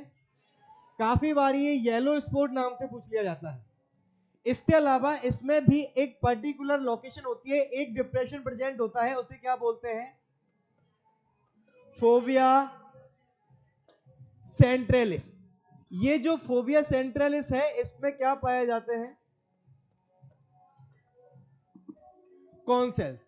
क्या आपने रोड सेल्स और कौन सेल्स का नाम सुना है? क्या ये विजन के लिए जिम्मेदार है? क्या इन्हें फोटो रिसेप्टर्स बोलते हैं? क्या ये लाइट एनर्जी जो आती है उसको इलेक्ट्रिकल एनर्जी में कन्वर्ट करते हैं? क्या ये इलेक्ट्रिकल एनर्जी ही हमारे ब्रेन तक जाती है? क्या ये इलेक्ट्रिकल एनर्जी ही हमारे ऑक्सीपिटल लोब ऑफ सेरेब्रम तक जाती है? क्या विजन के लिए ऑक्सीपिटल लोब ऑफ सेरेब्रम जिम्मेदार है? तो क्या जो सेल्स हैं ये विजन के लिए जिम्मेदार है? इसमें हम डिफरेंस पढ़ेंगे कि रोड सेल्स किसके लिए जिम्मेदार होती हैं, कि नाइट विजन के लिए, स्कोटोपिक विजन के लिए जिम्मेदार होती हैं, ठीक है, पेरिफेरल विजन के लिए जिम्मेदार होती हैं, कुछ पर्टिकुलर कलर्स के लिए जिम्मेदार होती हैं। लेकिन जो मैं बात करूं, जो शार्पेस्ट विजन होगा वो किसके द्वारा देखा जाएगा? जो लाइट विजन होगा वो किसके द्वारा होगा? जो सेंट्रल विजन होगा वो किसके द्वारा होगा? तो जब जो ये लाइट रेज रेटाइना पर एंटर हो रही है, ये कहां पे बन जाए? फोविया सेंट्रल इस पर आकर ये अगर फोकस हो जाए तो उस टाइम पर सबसे शार्पेस्ट विजन हमें देखने को मिलता है। क्योंकि यहां पर कौन सी सेल्स प्रेजेंट हैं? ओनली कौन सेल्स? रोड सेल्स यहां पर प्रेजेंट। रोड सेल्स का नंबर कितना होता है हमारी आइज में? रोड सेल्स कितनी होती हैं? 120 मिलियन।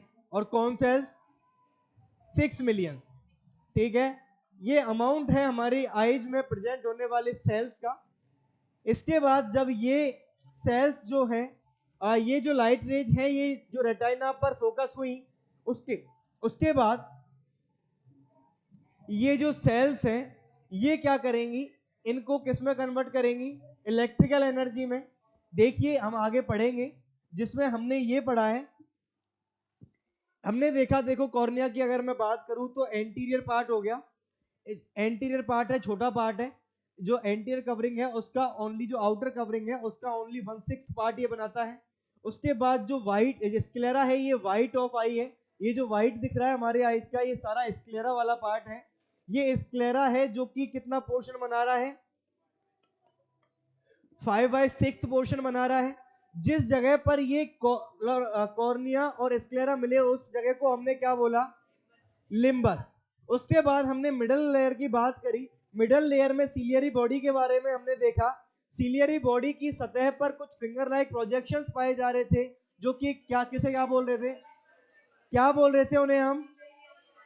क्या बोल रहे थे? सीलियरी। ये सीलियरी प्रोसेस क्या काम कर रहे थे? एक्वस ह्यूमर का। उसके बाद iris, iris smooth muscle of eye, जो कि लाइट जो एंटर हो रही है उसको कंट्रोल कर रहे हैं। किस तरह से? प्यूपिल की साइज को वरी करके, अल्टर करके। डिम लाइट में प्यूपिल की साइज बड़ी और ब्राइट लाइट में प्यूपिल की साइज छोटी। इसके अलावा आइरिस ने एंटीरियर सेगमेंट को 2 पार्ट्स में डिवाइड किया या नहीं? याद है? कौन कौन सा? Anterior chamber. और एंटीरियर चेंबर कहां से कहां तक? कॉर्निया से और आइरिस से और लेंस तक पोस्टीरियर चेंबर। ठीक है, हाँ जी। इसके बाद आइरिस की जो मसल्स हैं उनमें 2 टाइप की मसल आपको बताई, सर्कुलर और रेडिएटर। सर्कुलर जो मसल है वो कॉन्स्ट्रिक्ट करने का काम कर रही है, मियोसिस करवा रही है। और जो डायलेटर मसल्स है वो क्या काम करवा रही है? मायोड्रेट्रिक्स। ठीक है, उसके लिए हम आई ड्रॉप्स जो होंगी वो पढ़ेंगे, कौन कौन सी क्या क्या काम करती हैं आगे जो हम डिजीज कंडीशन उसमें देखेंगे। इसके बाद कोरोइड। कोरोइड कौन सी लेयर हो गई? कौन सी लेयर? Middle layer. कौन सी लेयर है ये? वेस्कुलर। तो जो कोरोइड है वो कैसी होती है? Highly vascular layer of age. इसके साथ ही इसमें मेलेनोसाइट सेल्स पाई जाती हैं। ये क्या करती हैं? लाइट का एब्जॉर्प्शन करवाती हैं और स्कैटरिंग को बचाती हैं। स्कैटरिंग का मतलब हो गया चकाचौंध। अगर मैं गांव वाली भाषा में बोलूं कि चौंधा पड़ना, चौंधा वौंधा पड़ जाता है एकदम, कोई लाइट एक साथ आती है तो इन चीजों से प्रिवेंट करने का काम कौन करता है? ये जो लाइट एक साथ आती है उस चकाचौंध से प्रिवेंट करने का काम कौन करता है? क्योंकि इसमें मेलेनोसाइट सेल्स होती हैं, ये इन लाइट्स को क्या कर लेती हैं? एब्जॉर्ब कर लेती हैं। ये होता है मिडल लेयर की बात। उसके बाद में इनर कवरिंग की बात करूं आपसे, जो कि क्या है? रेटाइना की 2 लेयर हैं, पिगमेंटेड एपिथेलियम और सेंसरी न्यूरल। जो पिगमेंटेड है, नाम से पता लग रहा है ये भी वही काम करती है, पिगमेंटेड होती है। इसमें भी मेलेनोसाइट सेल्स होती हैं, ये भी लाइट्स का एब्जॉर्प्शन करती हैं और स्कैटरिंग ऑफ लाइट को प्रिवेंट करती है। ठीक है, इसके अलावा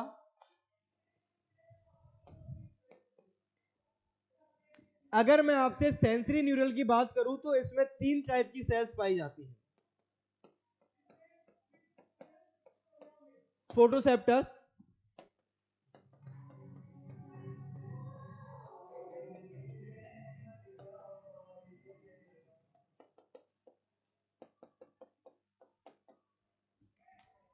फोटो रिसेप्टर्स, बाइपोलर न्यूरॉन्स और गैंग्लियोनिक सेल्स।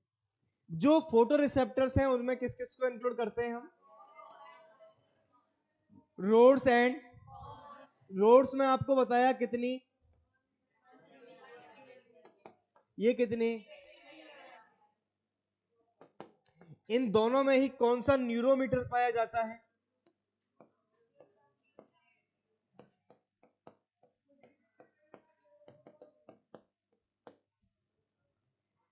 देखो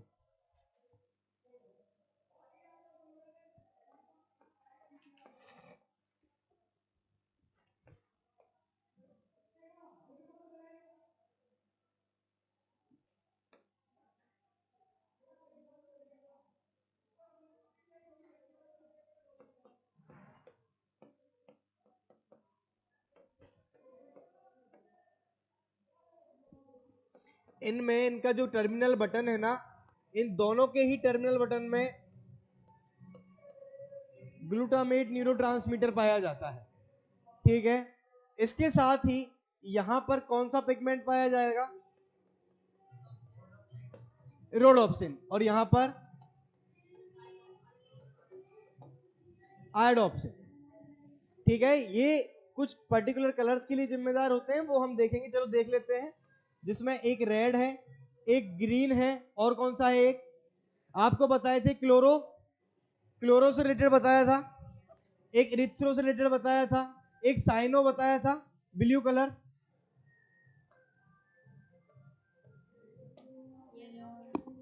रेड कलर के लिए, ग्रीन कलर के लिए और ब्लू कलर के लिए, जबकि ये ग्रे कलर बताया था। क्या याद नहीं है आपको? चलिए कोई ना।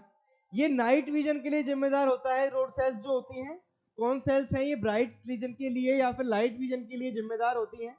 इनमें ग्लूटामेट न्यूरोट्रांसमीटर पाए जाते हैं। ये जो हम बता रहे हैं सेंसरी न्यूरल जो लेयर है रेटाइना की, उसको मैं आपको बता रहा हूं। देखियो, इसमें मैं आपको पूरा लिख देता हूं।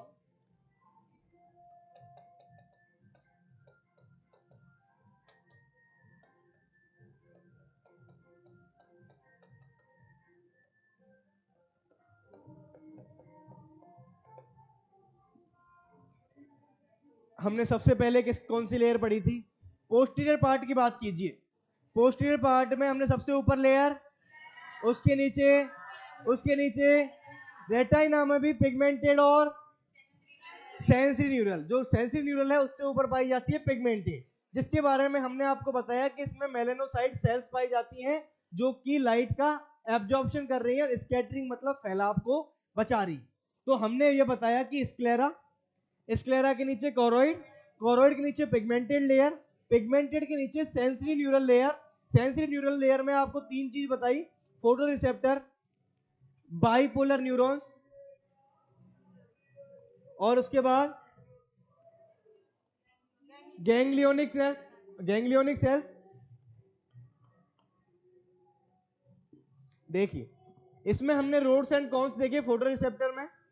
अब देखिए, सबसे पहले आपने न्यूरॉन्स पढ़े हैं, डेंड्राइट्स और एक्सॉन्स कुछ इस तरह से होते हैं। तो इनके जो एक्सॉन्स हैं और इसके डेंड्राइट्स हैं, देखिए किस तरह से मैं बोल रहा हूं।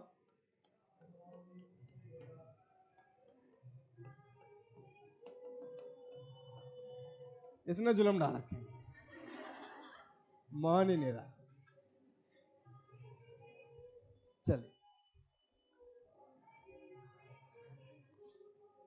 हाँ जी,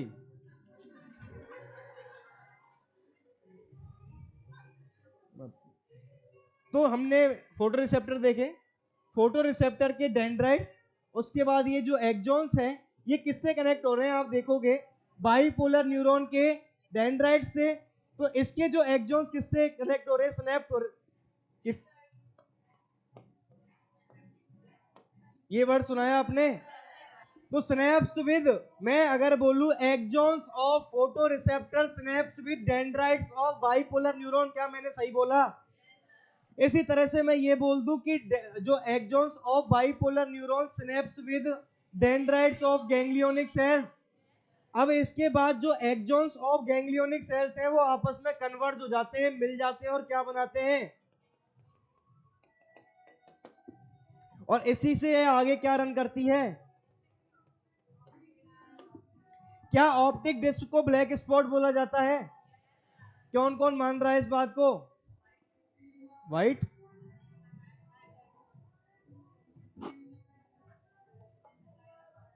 ब्लाइंड स्पॉट बोलते हैं। क्यों? क्योंकि यहां पर rods and cone cells are, अगर ये एब्सेंट होंगी तो क्या इमेज बन पाएगी? क्यों? क्योंकि देखिए, क्योंकि गलत बात है क्या? अरे इसने कुछ सुनने नहीं दे रहे। हाँ जी, कंटिन्यू करें।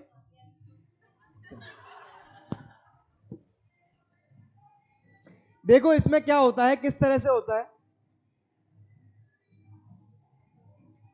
हाँ जी, इसमें किस तरह से होता है कि ये जो सेल्स हैं, जो फोटो रिसेप्टर सेल्स हैं, ये जो एनर्जी आई, जो लाइट हमने आपको अभी बताया, लाइट आई, कॉर्निया पे पड़ी, कॉर्निया ने रिफ्रैक्ट किया, प्यूपिल ने उस लाइट वेव को कंट्रोल किया कि कितनी जो लाइट है वो आई में एंटर करनी चाहिए। उसके बाद वो लेंस पर आई, लेंस ने फिर रिफ्रैक्ट किया और फिर उस इमेज को पहुंचाया कहां पर? रेटाइना पर। और रेटाइना में भी हम अलग अलग बिंदुओं की बात कर रहे हैं। अगर फोविया सेंट्रल इस पर पहुंचेगी तो शार्पेस्ट विजन होगा, अगर ऑप्टिक डिस्क वाली जगह पर हो गई तो कुछ नहीं दिखाई देगा, क्योंकि ये क्या है? Blind spot. किस तरह से क्या होता है कि रेटाइना की पिगमेंटेड लेयर हमने आपको बताई, साथ में अब हम बात कर रहे हैं सेंसरी न्यूरल लेयर की। सेंसरी न्यूरल लेयर में जो ये रोड सेल्स और कॉन सेल्स हैं वो फोटो रिसेप्टर की तरह काम करते हैं। इस तरह से ये क्या होता है, जब इनके ऊपर जो लाइट वेव्स आती है ना, इन लाइट वेव्स को, इस लाइट एनर्जी को ये किस में कन्वर्ट करते हैं? इलेक्ट्रिकल इंपल्सेज में। जितनी भी लाइट वेव्स आई, लाइट एनर्जी आई, इसको इलेक्ट्रिकल एनर्जी में कन्वर्ट किया, और इलेक्ट्रिकल एनर्जी कन्वर्ट होते हुए कहां जा रही है? बाइपोलर न्यूरॉन से, गैंग्लियोनिक सेल से, ऑप्टिक डिस्क और ऑप्टिक नर्व। और ये ऑप्टिक नर्व कहां पहुंचती है?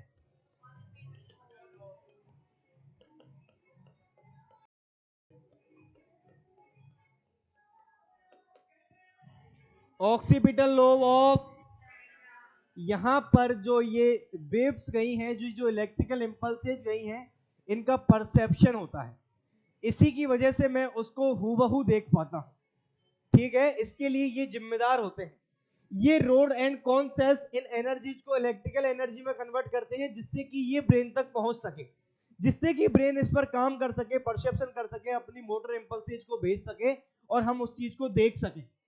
ठीक है, इस तरह से ये हमारी स्ट्रक्चर होती है आई की। आप लोगों को समझ आई? काफी डिस्टरबेंस है आज, ये कुछ ज्यादा ही न्यू ईयर मना रहा है। ज्यादा ही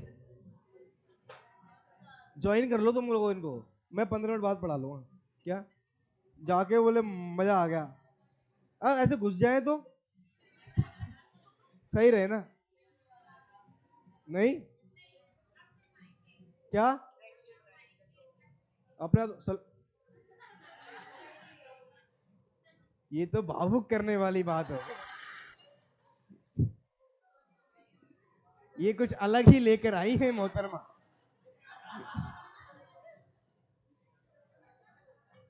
बेगानी शादी में खाना खाया है? खाया है? मैंने खाया था एक बार, बड़ा भारी पड़ा हुआ।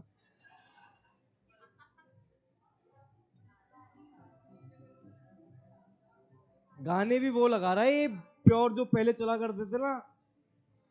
चलिए वो सब ठीक है। आई आपको ये समझ आई इसकी स्ट्रक्चर?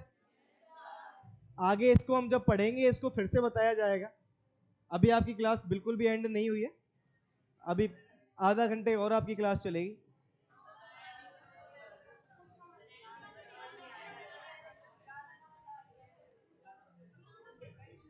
अच्छा चलो कुछ बातचीत करके आपसे, बातचीत तो कर लें। क्या घर जाना है? नहीं जाना है, मास्टर ने मना कर दिया। चलिए, आप लोग का टेस्ट लगा था 2 दिन पहले, फर्स्ट रैंक किसकी थी? विशाल, वो सेकंड? आज उन फर्स्ट कोई रैंकर आए हैं आज, कोई थर्ड? नीरज कौन है?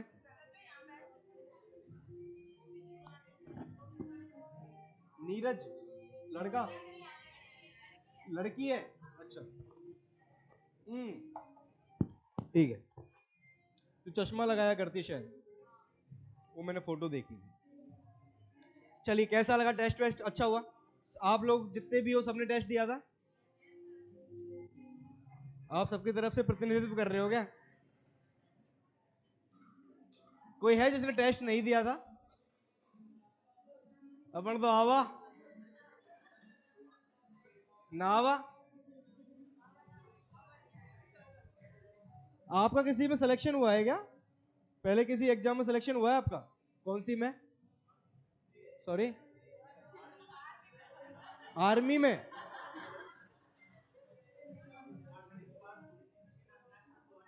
अरे 100%।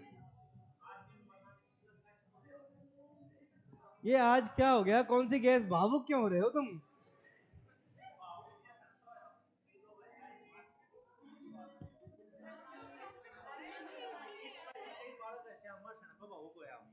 क्या? कई बार जिसमें है इस बात पे कि आर्मी में है। नहीं नहीं, वो नर्सिंग की वजह से आर्मी बोला उस चक्कर में, वो इस चक्कर में ऐसे नहीं है। आर्मी में नर्सिंग हो गए?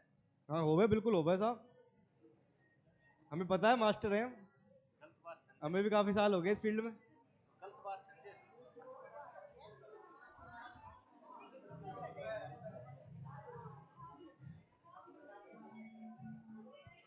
हाँ जी,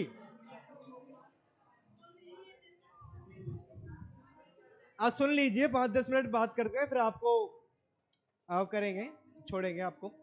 आपने, हाँ जी छोड़ेंगे, और क्या बोलूं आपको। तो 5-10 मिनट बात करके छोड़ेंगे, वो बोल रहा था। तो इसमें क्या है, आपने टेस्ट दिया, टेस्ट में आपने देखा होगा कि इसका लेवल काफी ठीक ठाक, काफी अच्छा लेवल था।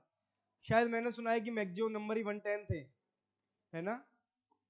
एक तो ये कि अगर कोई नेगेटिव नहीं करता है ना, जिसकी एक्यूरेसी बहुत अच्छी है, तो 120 पे सिलेक्शन हो जाता है, अच्छा एम्स मिल जाता है।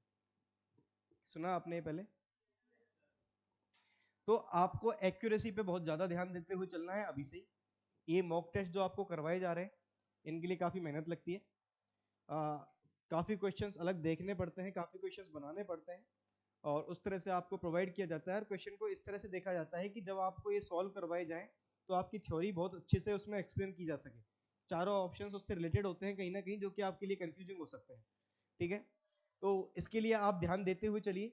मॉक टेस्ट आपकी, जब तक आपकी एग्जाम होगी, नोट सेट होगी, जो भी एग्जाम होगी, उसके लिए उस तरह से फोकस किया जाएगा कि बहुत ज्यादा मॉक टेस्ट आपसे पहले ही करवा लिए जाएंगे, कि जब आप मेन एग्जाम में बैठोगे तब आपके लिए कुछ भी नया नहीं होगा। और यकीन मानिए, इस पेपर से सरल सरल पेपर आने वाला है, इजी पेपर आने वाला है, ये लेवल कभी नहीं मिलेगा।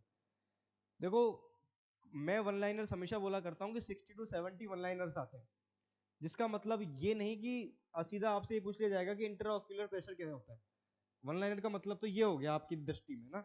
मैं उस तरह से बोल रहा हूँ कि मैं उसको भी वन लाइनर उसमें इंक्लूड कर रहा हूँ, जिसमें मैं बोलता हूँ कि एक पेशेंट को हॉस्पिटल लेके आया गया इमरजेंसी डिपार्टमेंट में, जिसको हेपेरिन की टॉक्सिसिटी है।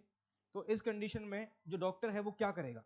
उसमें बहुत कुछ लिखा हुआ होगा, ऑक्सीजन देगा, ये वो, लास्ट में लिखा हुआ होगा प्रोटामिन सल्फेट देगा, जिसमें आपको पता होना चाहिए कि हेपेरिन का जो एंटीडोट है वो प्रोटामिन सल्फेट होता है। अगर उसको प्रोटामिन सल्फेट जल्दी से दिया जाएगा तो उसकी टॉक्सिसिटी रिलीव हो जाएगी। उसके बाद आप आगे उसको जो सिम्टम आ रहे हैं उनको ट्रीट कर सकते हो, उन पर फोकस कर सकते हो। तो मैं इसको भी वन लाइनर में वन लाइनर में ही इंक्लूड कर रहा हूँ, क्योंकि इस तरह के क्वेश्चन बहुत ज़्यादा आएंगे, जिसमें आयरन का जो डेफ्रोक्सामाइन एंटीडोट होता है, हेपेरिन का प्रोटामिन सल्फेट एंटीडोट होता है, इन दोनों से तो बहुत ज़्यादा क्वेश्चन पूछ लिए जाते हैं, ठीक है? फ्रिक्वेंटली क्वेश्चन पूछ लिए जाते हैं, जिसमें एक 4-5 लाइन का बड़ा सारा क्वेश्चन होता है, जिसका आंसर छोटा सा होता है, जिसमें एंटीडोट पूछा हुआ होता है। तो इस तरह से आपको एंटीडोट्स याद रखने हैं। जो नए बच्चे आए हैं उनको मैं बता दूं कि कुछ चीज़ों को अभी से ही याद रखते हुए चलिएगा, जिसमें एंटीडोट्स एक है, इलेक्ट्रोलाइट्स इनकी वैल्यूज हैं, विटामिन्स हैं इनके केमिकल नेम्स हैं, इनकी वैल्यूज हैं, जिसमें विटामिन ई की, विटामिन डी की वैल्यू पूछ ली जाती है न्यूबॉर्न में और एडल्ट में। विटामिन डी की काफ़ी बार पूछी गई है, विटामिन ई की एक दो बार पूछी गई है, ठीक है? उसके बाद कुछ चीजें हैं जिसमें ड्रग ऑफ चॉइस है ना, जैसे जैसे याद आएगी और आपको बताते हुए चलेंगे। ये क्या होना चाहिए, ये आपके पास एक लिस्ट होनी चाहिए जिसमें कुछ ईयर्स हैं कि ये कब प्रोग्राम किस ईयर में लॉन्च हुआ, कब क्या हुआ। उसके अलावा कुछ प्रोग्राम्स हैं जिनके नाम आपको याद होने चाहिए। देखो साइंटिस्ट के नाम याद होने चाहिए, किसने खोज की वो याद होने चाहिए, क्योंकि जैसे पीडियाट्रिक्स है अब्राहम जैकब, जैसे पीपीटी नहीं, ट्यूबरक्लिन जो टेस्ट है उसके लिए जॉन प्रिपेर्ड 1919 में शायद कुछ किया था, याद है आप लोगों को? मेरे को, मैं सीएचएन नहीं पढ़ाता हूँ बट ऐसा कुछ है, तो वो है। तो इस तरह के आपको काफी बार फ्रिक्वेंटली ये क्वेश्चन पूछे जाते हैं। अगर आप स्पेशली नॉर्थ सेट की तैयारी कर रहे हो तो एक पन्ना आपका डायरेक्टर्स के नेम का याद होना चाहिए। ये सारे क्या होने चाहिए, आपकी आंखों के सामने होने चाहिए। जहां भी आप पढ़ते हो, जिस भी टेबल पर आप पढ़ते हो, उसके चारों तरफ ये लिस्ट बनी हुई चिपकी हुई होनी चाहिए, जिससे आपको लास्ट तक ये याद हो जाए। इनको याद करने का तरीका मैं आपको एक बार बता देता हूँ। इनको याद करने का तरीका कुछ इस तरह से होगा कि जब आप किसी दोस्त से डिस्कस कर रहे हो, तो चाहे वो परेशान हो, रहे तो अपना दोस्त, बाद में लड़कियों में कुछ अलग चलता होगा, लड़कों में गालियां चलती है, तो गाली दे के वो मान जाता है। अगर गुस्सा होता है तो कि भाई क्यों पका रहा है, तो दो गाली तुमने दी, दो उसने दी, दोनों भाई। तो इस तरह से उसमें क्या है कि आपको उससे बातचीत करते हुए आपको इस तरह से बोल देना है कि सोडियम की वैल्यू 135 टू 145 होती है, तो याद है क्या? क्या तुझे पोटेशियम की याद है क्या? मैंने ऐसे बहुत याद की थी, एक दो दोस्त छोड़ भी गए थे, बाद में पिलानी पड़ी थी, आगे वापस कोई दिक्कत नहीं है। मैंने बहुत पकाया था उस टाइम पे ना, कि इस तरह से याद करने की पोटेशियम की क्या होती है। और मैंने जब एग्जाम दी, पोटेशियम की वैल्यू का क्वेश्चन भी आया था, 3.5 टू 5.1 होती है। तो इस तरह से बहुत सारे क्वेश्चंस हैं जो इस तरह से पूछे जाएंगे, और ये आपस में डिस्कस करके रिमाइंड भी कैसे, जब आप पोटेशियम की वैल्यू पढ़ो, आपने सोडियम की मान लो पहले पढ़ी हुई है, तो सोडियम की जब पढ़ी हुई, जब आप पोटेशियम की पढ़ो तो आप सोडियम की भी याद करो। जब आप पोटेशियम की याद कर रहे हो तो साथ में याद रिमाइंड करो कि पोटेशियम सोडियम की क्या थी। इस तरह से चलता रहा तो आपको याद होगा। साथ में एक पीएच जब पढ़ो तो आपको साथ में याद रखनी है, यूरिन की, सलाइवा की, एमनियोटिक एसिड की, टीयर्स की, मिल्क की। दो चार कुछ छोटे मोटे जो 4-5 क्वेश्चन हैं यही पूछे जाते हैं, ब्लड की। ठीक है, तो 5-7 जो पीएच के क्वेश्चन हैं वो आपको याद होने चाहिए। इसके साथ ही आप लोगों को क्या करना है, मैं एक तरीका और बताता हूं आपको। जब आप स्टार्ट कर रहे हो, कुछ बच्चे जो आज नए आए हैं उनके लिए, कि सबसे पहले आपको आपका सिलेबस पता होना चाहिए कि मेरा सिलेबस ये है। सिलेबस के बाद आपको ये पता होना चाहिए कि मेरा फोकस किस एग्जाम पर है। एक एग्जाम आपको फोकस करनी है। नर्सिंग की सबसे बड़ी अचीवमेंट या नर्सिंग की सबसे अच्छी खासियत ये है कि हमारी सारी एग्जाम का पैटर्न सेम सा होता है। इस या फिर मैं इसको कुछ इस तरह से बोलूँ कि नर्सिंग अगर हम ये पढ़ रहे हैं तो वो सारी एग्जाम में जो नर्सिंग आने वाली है वो यही आएगी जो हम यहाँ पढ़ा रहे हैं। क्योंकि और एग्जाम में देखा जाए, अगर मैथ्स की मैं बात करूँ तो उसमें कुछ जियोमेट्री से आएगा, और दूसरी एग्जाम में साइन थीटा कॉस थीटा या कुछ जो भी कुछ रेखा गणित या जो भी कुछ होता है उनका, उससे आएगा। तो अगर उन्होंने एक एग्जाम की तैयारी करी और फिर दूसरी एग्जाम आ गई तो उनको वो सिलेबस छोड़ के दूसरे सिलेबस की तरफ जाना पड़ता है। हमारी फील्ड में ऐसा नहीं होता है। हमारी फील्ड में जैसे मैं अगर आपको आई पढ़ा रहा हूँ तो ये आई ही सब एग्जाम, जितने भी आप एग्जाम दोगे नर्सिंग से रिलेटेड, उसके सारे क्वेश्चन इस आई से हो जाएंगे। तो इस तरह से आपको फोकस एक एग्जाम पर करना है, देनी सारी एग्जाम। ठीक है, उसके अकॉर्डिंग जब थोड़ा बहुत जो एप्टीट्यूड वाले जो क्वेश्चंस होते हैं उनमें चेंज होता है, उसके अकॉर्डिंग जो भी एग्जाम आती है आप उसके लिए 2-3 दिन निकाल के उस एग्जाम की पर्टिकुलर सिलेबस देख के आप तैयारी कर सकते हो। ठीक है, उसमें बहुत ज्यादा ध्यान देने की जरूरत नहीं होती है। तो मैं क्या कह रहा हूँ, एक एग्जाम फोकस होना चाहिए। जैसे मैं अगर नॉर्थ सेट को ध्यान में रखकर आपसे बात करूँ तो सितंबर में एग्जाम होने वाली है। ये सारी बातें मैं जो पुराने बच्चे हैं उनसे कर चुका हूँ, जो नए बच्चे हैं उनको मैं बता रहा हूँ एक बार फिर से, कि सिलेबस आपको पता होना चाहिए एक एग्जाम, और सिलेबस का किसका पता होना चाहिए, एक एग्जाम का फोकस होना चाहिए। एक एग्जाम पर फोकस हुआ, जैसे कि नॉर्थ सेट है, नॉर्थ सेट की डेट आ गई। नॉर्थ सेट का जो एम्स है वो पहले ही कैलेंडर दे देता है अपने साल का, शायद 13 सितंबर है, 17 सितंबर को एम्स नॉर्थ सेट होने वाला है। ठीक है, अच्छी खासी सीट आती है इसमें, 4000 से लगभग सीट आती है हर साल। तो जो बच्चा ये बोलता है कि 80-20 रेशियो है, 20% में फिर कैटेगरी वाइज है, अगर कोई जनरल से बिलोंग करता है तो कि कैसे होगा। तो मैं आपको बताऊं कि वो जमाना तो मैंने खुद ने तो एक्सपीरियंस नहीं किया है, बट मैंने सीनियर से सुना है कि पहले अलग अलग एग्जाम हुआ करती थी हर एक एम्स की, उसमें भी कुछ 2-5-10 सीट ही बट में आती थी, है ना। किसी में 75 सीट आ रही है, किसी में 200, किसी में 300, इससे ज्यादा सीट नहीं आती थी। तो अगर आज अगर आप देखोगे तो 4000 सीट में भी 800 सीट आपके हैं, 800 सीट तो आपकी है, और उसमें अगर मैं आपको बता रहा हूँ कि 120 टू 125 क्वेश्चंस अगर आप परफेक्ट सही करके आते हो तो आप कोई सा भी एम्स ले सकते हो। जोधपुर एम्स का मैं नहीं बोलता 120 में, बाकी जोधपुर एम्स के अलावा सारे एम्स आपको, अगर आपने परफेक्ट 95% एक्यूरेसी से 120 आ रहे हैं, 120 आ रहे हैं तो आपको कोई सा भी एम्स मिल जाएगा। मतलब ये ही लेवल है इसका, इतना ज्यादा जितना बड़ा बनाया गया है उतना नहीं। और जो इसको जितना जल्दी समझ जाएगा वो 2023 में बहुत सारे पैसे ले रहा होगा अपने अकाउंट में। आपको अपनी सैलरी तो पता ही होगी, सारे टीचर्स बताते हैं, जो कि आपको मोटिवेट करने का तरीका होता है, मैं भी बता के जाऊंगा। 17 सितंबर को एग्जाम होने वाला है, जिसका सिलेबस आपको पता है कि इसके 200। अब आपको इसके बारे में सारी छानबीन कर लेनी है। जैसे जैसे मैं एक लाइन बोला करता हूं कि नॉर्थ साइड को एक सुंदर कन्या समझो, जिसको आपको पाना ही पाना है, जिससे आपको बेहद प्रेम है। वो ना कि प्यार भी नहीं है, मोहब्बत है मुझे इससे। तो वो कन्या इस नॉर्थ साइड को आप समझो, जिसके एक्स का, करंट का, जो इसके पीछे पड़ रहा है उसका, जिस पे इसको आगे क्रश है उसका, जिसके मम्मी पापा का, इसके भाई का, इसकी बहन का, और इसकी सहेलियों का, आपको सब पता होना चाहिए। तभी पटेगी, तभी मिलेगी। तो इस तरह से क्या होगा, आपको पता होना चाहिए कि इसमें 200 क्वेश्चन आते हैं।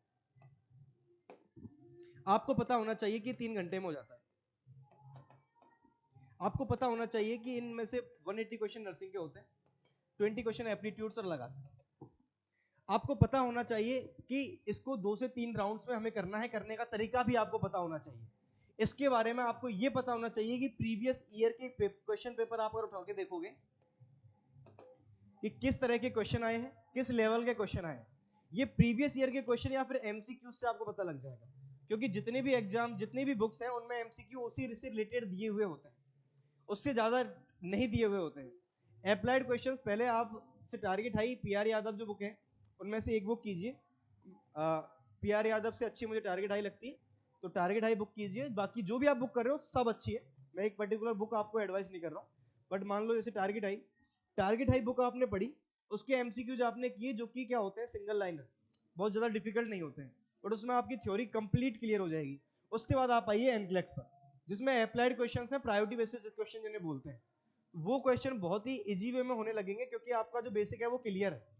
जैसे कल आपको एक क्वेश्चन करवाया जा रहा था, जिसमें बताया जा रहा था कि बच्चे को सीपीआर स्टार्ट कर देंगे एट बर्थ पर, जब इसका जो हार्ट रेट है वो 60, सॉरी रेस्पिरेटरी रेट है वो 60 से कम होगी। ऐसा कुछ ऑप्शन था, पढ़ा था आपने? रेस्पिरेटरी रेट 60 से, रेस्पिरेटरी रेट थी, हार्ट रेट थी क्या? हार्ट रेट थी। अच्छा चलो ठीक है, मैं ऑप्शन को चेंज करता हूँ, मैं मेरे ऑप्शन जो मैं बताना चाह रहा हूँ उसको बताऊंगा। कि जैसे उसमें एक ऑप्शन दिया गया है कि सीपीआर आप स्टार्ट करते हो जब आपकी जो रेस्पिरेटरी रेट है वो 60 से कम है। ये ऑप्शन आपको काफी बार देखने को मिल जाएंगे इस तरह के। अब आप याद कीजिए कि इन्फेंट की बात करोगे तो रेस्पिरेटरी रेट उसकी 30 से 60 होती है, 40 को प्रायोरिटी देते हैं, 30 से 60 होती है। जब 60 से कम तो मतलब नॉर्मल है, तो ये ऑप्शन तो हमारा ऐसे ही गलत हो गया।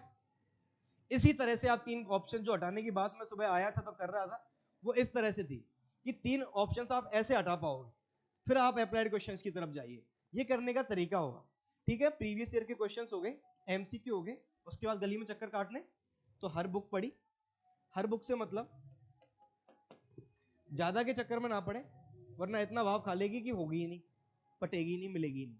इसके लिए क्या करना है आपको, 2 बुक पढ़ो, जिसमें मान लो टारगेट हाई और एनक्लेक्स आपने पकड़ ली, कहीं सिलेक्शन नहीं जाएगा, बट उनको इतनी शिद्दत से पढ़ना, इतनी शिद्दत से करना कि पाना है हमें, तो इतनी शिद्दत से करना उन 2 को, क्योंकि जो कम बुक है वो रिवीजन देती हैं और ज्यादा बुक कंफ्यूजन, ठीक है। तो कम बुक की तरफ जाना, जो कि रिवीजन की तरफ जाओगे, हर एक क्वेश्चन कर पाओगे। अगर ज्यादा की तरफ जाओगे तो आप सिर्फ सिंपल क्वेश्चन या जो क्वेश्चन आपको आते हैं वही करोगे, क्योंकि आप हर बार उन क्वेश्चंस को छोड़ दोगे जो आपको नहीं आते हैं, और फिर आप अगली बुक पर जाओगे जिसमें बहुत सारे, या मैं बोलूँ कि 80 टू 90% क्वेश्चन सेम होंगे, और आप वही कर रहे होगे और आप सोच रहे होगे कि 400 क्वेश्चन किए आज दिन के, या 300 किए या 500 किए, और आप खुश हो रहे होगे, और यहाँ आप अपनी तैयारी में कहीं ना कहीं कमी छोड़ लोगे, ठीक है। तो इस तरह से नहीं करना है, आपको 2 बुक पकड़नी है, कोई भी जो भी आपके मन में हो वो, जिसमें एक अप्लाइड क्वेश्चंस की होनी चाहिए, जिसमें मॉस भी आती है, एनक्लेक्स आती है, लिपिन कोड वगैरह, वो जो बुक है उनमें से एक, और एक जो पीआर यादव है, टारगेट हाई है, और भी 1-2 बुक होंगी जिसमें प्रीति अग्रवाल वगैरह आजकल चली हैं वो। तो इस तरह की बुक आप देख सकते हो उनको, जिनमें 2 बुक आप देखो पर उनको अच्छे से पढ़ो, पूरा पढ़ो। आप इमेज बेस्ड में ज्यादा डिटेलिंग में ना जाके, जैसे टारगेट हाई बुक का मैंने टारगेट हाई पढ़ी है तो मैं उस अकॉर्डिंग टारगेट हाई आपको बार बार मैं बोल रहा हूँ। टारगेट हाई बुक में आप देखोगे इमेज बेस्ड क्वेश्चन बहुत दिए हुए हैं। इमेज आगे अगर आप देखोगे 2-3-4 पेज में इमेज दी हुई है जिनमें आपको कुछ फोरसेप्स के डायग्राम दिए हुए हैं। उसके अलावा 1-2 पेज की बीच बीच में दी हुई, उससे ज्यादा इमेज की जरूरत ही नहीं है हमें। उससे बाहर इमेज नहीं आती है, और उसके बाहर इमेज आएगी तो आप कहीं से पढ़ लो, उसके बाद भी आप नहीं कर पाओगे। जिस तरह से हमारे जीके के क्वेश्चन होते हैं कि उन पर ज्यादा ध्यान नहीं दिया जाता है, कितना भी पढ़ लो उसके बाद अगर आप बहुत ज्यादा ध्यान दोगे तो आप कहीं ना कहीं अपनी नर्सिंग वीक कर लोगे। इस तरह से अपने आप को स्ट्रेटेजी बनाते हुए चलनी है, ज्यादा नहीं घुसना है किसी भी चीज में और कम भी नहीं करना है। लेवल कब पता चलेगा? जब आप एमसीक्यू करोगे। इस तरह से आपको चलना है। सिलेबस आपके हमेशा ध्यान में होना चाहिए और उस सिलेबस की अकॉर्डिंग आपकी स्ट्रेटेजी होनी चाहिए। जैसे आज रविंद्र भैया आए, रविंद्र भैया आपको कुछ बता के गए जो अपनी स्ट्रेटेजी हुई, ठीक है, उन्होंने कुछ अपनी बनाई, मैंने कुछ अपनी बनाई, अंकित सर जो आए थे, अंकित भैया ने अपनी खुद की बनाई, ठीक है। उस तरह से सेलेक्ट हुए सारे। आप अपनी एक स्ट्रेटेजी बनाइए। दूसरा का एक्सपीरियंस जब काम आता है, जब आप कहीं कंफ्यूज हो रहे होते हो और वो अपना कुछ एक्सपीरियंस बताते हैं और तब आप देखते हो कि यार यही हम अटक रहे थे और यहाँ इन्होंने ऐसे किया था, शायद हम भी ऐसे कर लेते हैं। सिर्फ इतना काम आता है दूसरों का एक्सपीरियंस, उसके जिसमें आपको सहूलियत मिल जाती है। जैसे कि कोचिंग का बात होती है ना, बुक कंटेंट सब कुछ आपको मिलता है, वो सब आपको समझा दिया जाता है, इसलिए आप यहाँ आते हो। आपको बता दिया जाता है कि क्या आता है, क्या पढ़ना होता है, इसलिए आप यहाँ आते हो। ये हमारा काम है। उस जो एक अगर मैं बात करूँ पीडियाट्रिक्स की, घई करके एक बुक आती है, बहुत बड़ी बुक होती है, ठीक है, बहुत डिटेल्ड बुक है, नीट पीजी वाले भी वो सब पढ़ते हैं उसको। इतने को आपको इतना करके देते हैं, ये कोचिंग का मतलब है, ठीक है। उसके बाद स्ट्रेटेजी बनानी है, उसके अकॉर्डिंग इंप्लीमेंट करना है, छोटे छोटे गोल बनाने हैं।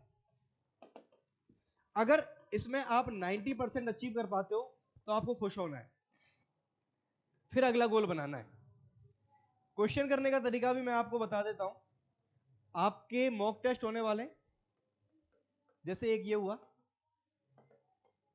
मॉक टेस्ट में पूरा सिलेबस आता है।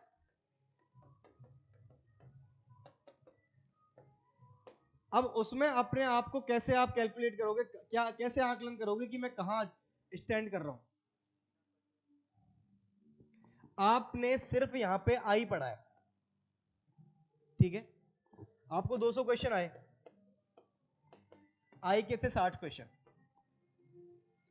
आपने इन 60 में से 55 क्वेश्चन सही कर दिए, बाकी आपने या तो छोड़ दिए, या आप अगर स्टार्टिंग कर रहे हो, बिगिनर हो, तो आप छोड़ नहीं पाओगे, तो आपने कर दिए। आपको किस तरह से असेस करना है कि मैंने 60 में से 55 किए हैं। इसका मतलब क्या हो गया? इसका मतलब मोटा मोटा हो गया 60, 6, 48, 80, 54, 90, ये 91% के अराउंड आपकी परसेंट होगी। इसका मतलब आप ठीक हो, आपको कहीं भी किसी भी तरीके की चिंता करने की जरूरत नहीं है। आपको इसी तरह से आपकी पढ़ाई कंटिन्यू करनी है। इसमें आपको जो वर्क करना है वो कहाँ पर करना है कि ये जो बच्चे कोई 140 क्वेश्चन है ना जो आपने पूरे के पूरे गलत किए हैं, वो आपको पूरे छोड़ने थे, अटेम्प्ट नहीं करने थे, नेगेटिव मार्किंग नहीं करवानी थी। अब कट टू, अब हम आए कहां पे कि आपका सिलेबस हो गया 90% और अब आप कर रहे हो 55, तो अब आपको इतनी मेहनत करनी है कि बेहद, बहुत ज्यादा। आपको असेसमेंट कुछ इस तरह से करनी है कि आपने 10 क्वेश्चन किए, 10 में से 3 आपके उस टॉपिक में से जो आपने पढ़े हुए थे, 3 की 3 आपने सही कर दिया, आप बिल्कुल सही चल रहे हो। जब आपका सिलेबस पूरा हो गया, जब 10 के 10 क्वेश्चन आपके पढ़ाए हुए सिलेबस में से थे, उसमें से आप 9 कर रहे हो, तो आप बिल्कुल सही चल रहे हो। लेकिन उसके बाद जब 10 के 10 पढ़ाए हुए थे, फिर तो आप 3 कर रहे हो, तो आप गलत हो। उस तरह से आपको ध्यान करते हुए चलना है। ये स्टार्टिंग से इस तरह की स्ट्रेटेजी आपकी होनी चाहिए। जब भी लो फील करो, जिस दिन पढ़ने का मन ना हो, उस दिन वो टॉपिक पढ़ो जो आपको सबसे अच्छे लगते हैं। आपका टाइम वेस्ट नहीं होगा, आप परेशान नहीं होगे। इस फेज में क्या होता है, जब 1-2 दिन पढ़ाई नहीं होती, आप परेशान हो जाते हो, आपके बॉडी को आराम मिल रहा होता है, आपको मजे आ रहे होते हैं, आप दोस्तों के साथ घूम रहे होते हैं, पर उसमें जो 100% आया करता था ना मजा, वो 100% नहीं आता है, क्योंकि आप सोच रहे हो कि यार मुझे करियर भी बनाना है। हम आज सभी इसी फेज में हैं आप लोग कि आप सबको जॉब चाहिए, इसी वजह से आप यहाँ आए हो। जॉब चाहिए, और जॉब में इतनी अच्छी हमारी जॉब है, 6 घंटे की जॉब होती है, 150 प्लस छुट्टियां मिलती हैं साल की, 149 तो ऑफिशियली मिलती है, और जैसे 30 CL, 10 CL, 10 मेडिकल, 8 छुट्टी हर महीने मिलती है, 96 ऑफ, 3 छुट्टी रिपब्लिक डे, इंडिपेंडेंस डे और महात्मा गांधी जयंती की मिलती है, 3 ऑफ। टोटल अगर आप काउंट करोगे 149 डेज। अगर ब्लड डोनेट कोई करता है एम्स के अंदर या उस इंस्टीट्यूट में, तो दो बार अगर आप ब्लड डोनेट करते हो तो 2 CL उसकी मिलती है। ऑफ के चक्कर में आदमी कर देता है ना। तो ब्लड डोनेट की वो हो गई, तो ये ऑफ हो गए कितने, 151। हर डिपार्टमेंट की ANS इतनी दयावान तो होती है कि आपको 2-3 छुट्टियां और फ्री से अपने मन से दे देती है ना। इस तरह से आपकी जो ओवरऑल छुट्टी है ना वो 155 डेज की होती है। उसके अलावा भी 15 डेज जो आपके होते हैं वो क्लासेज होती हैं आपकी काफी, जिसमें आपको टाइम भगा दिया वहां से नहीं जाने दिया, चलिए कोई ना, मैं भेज दूंगा 8-9 मिनट और। 15 डेज आपकी क्लासेज होती हैं, जिसमें आपको टाइम से चाय मिलेगी, बीच में कोल्ड कॉफी आएगी, पानी की बोतल्स आएंगी, खाना मिलेगा, क्या बोलते हैं पता नहीं, वो इंग्लिश में कुछ बोलते हैं, रिफ्रेशमेंट। रिफ्रेशमेंट नाम से बहुत अच्छा खाना मिलता है, पिज्जा विज्जा और बहुत सारी दो चीज मिलती है। तो क्लासेज के नाम पे आदमी खुशी रहता है, ठीक बैठ जाएंगे जाके एसी में बैठ। इस तरह से अगर आप देखोगे तो आपको साल के कितने से दिन काम करना पड़ रहा है, बहुत कम दिन ना। और आपको कल मेरी सैलरी आई है, सैलरी स्लिप बताऊं ना, 96,053।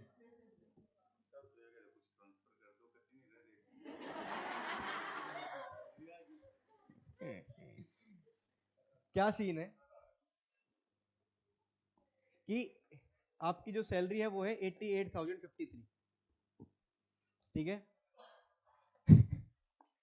जिसमें 8,000 रुपए गवर्नमेंट आपके अलग से डालती है। 88,000 में से 6,014 रुपए कुछ समथिंग आपका एनपीएस करता है, जिसमें 8,000 रुपए गवर्नमेंट और डाला करती है आपके एनपीएस अकाउंट में। इस तरह से जो आपकी मंथली सैलरी है वो इतनी है, और हाथ में आने वाली है वो इतनी है। ये सैलरी आपकी इन हैंड होती है 68,000। जब आप लोगों की 2-3 हज़ार और बढ़ चुके होंगे, जनवरी में डीए लगेगा, जुलाई में डीए लगेगा, उसके बाद आपकी जो सैलरी होगी वो इससे 3-4 हज़ार रुपये बढ़ चुकी होगी। अब आप ये ना सोचिए कि ये 68,000 ही रहने वाली है, इसमें 5 से 6 हज़ार रुपये और जोड़ दीजिए जो आप ITR वाईटीआर भर के सब आप वापस लेने वाले गवर्नमेंट से। तो आपकी जो ओवरऑल सैलरी है ना वो 75,000 इन हैंड होती है आपकी, इतना कम काम करके, ठीक है, जो कि एक अच्छी लाइफ के लिए ठीक है। मिडिल क्लास से अच्छी लाइफ आपको ये दे देती है, आपकी अच्छी एक कंपनी हो जाती है, अच्छे लोगों के साथ उठना बैठना हो जाता है, अच्छी एक लाइफ हो जाती है। उसके बाद आपके पास बहुत सारी अपॉर्चुनिटी है, जो ग्रैब करना चाहता है वो कर सकता है, और उसके अलावा आप बहुत कुछ कमा सकते हो, ठीक है। इसके बाद भी क्लास है क्या?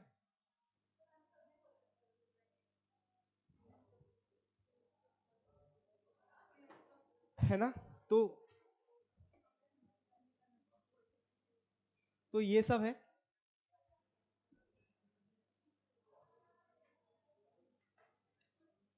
तो इस हिसाब से मेहनत करते रहिए। 6 महीने की मेहनत है, उसके बाद एग्जाम होगी, और एग्जाम में आप कोई भी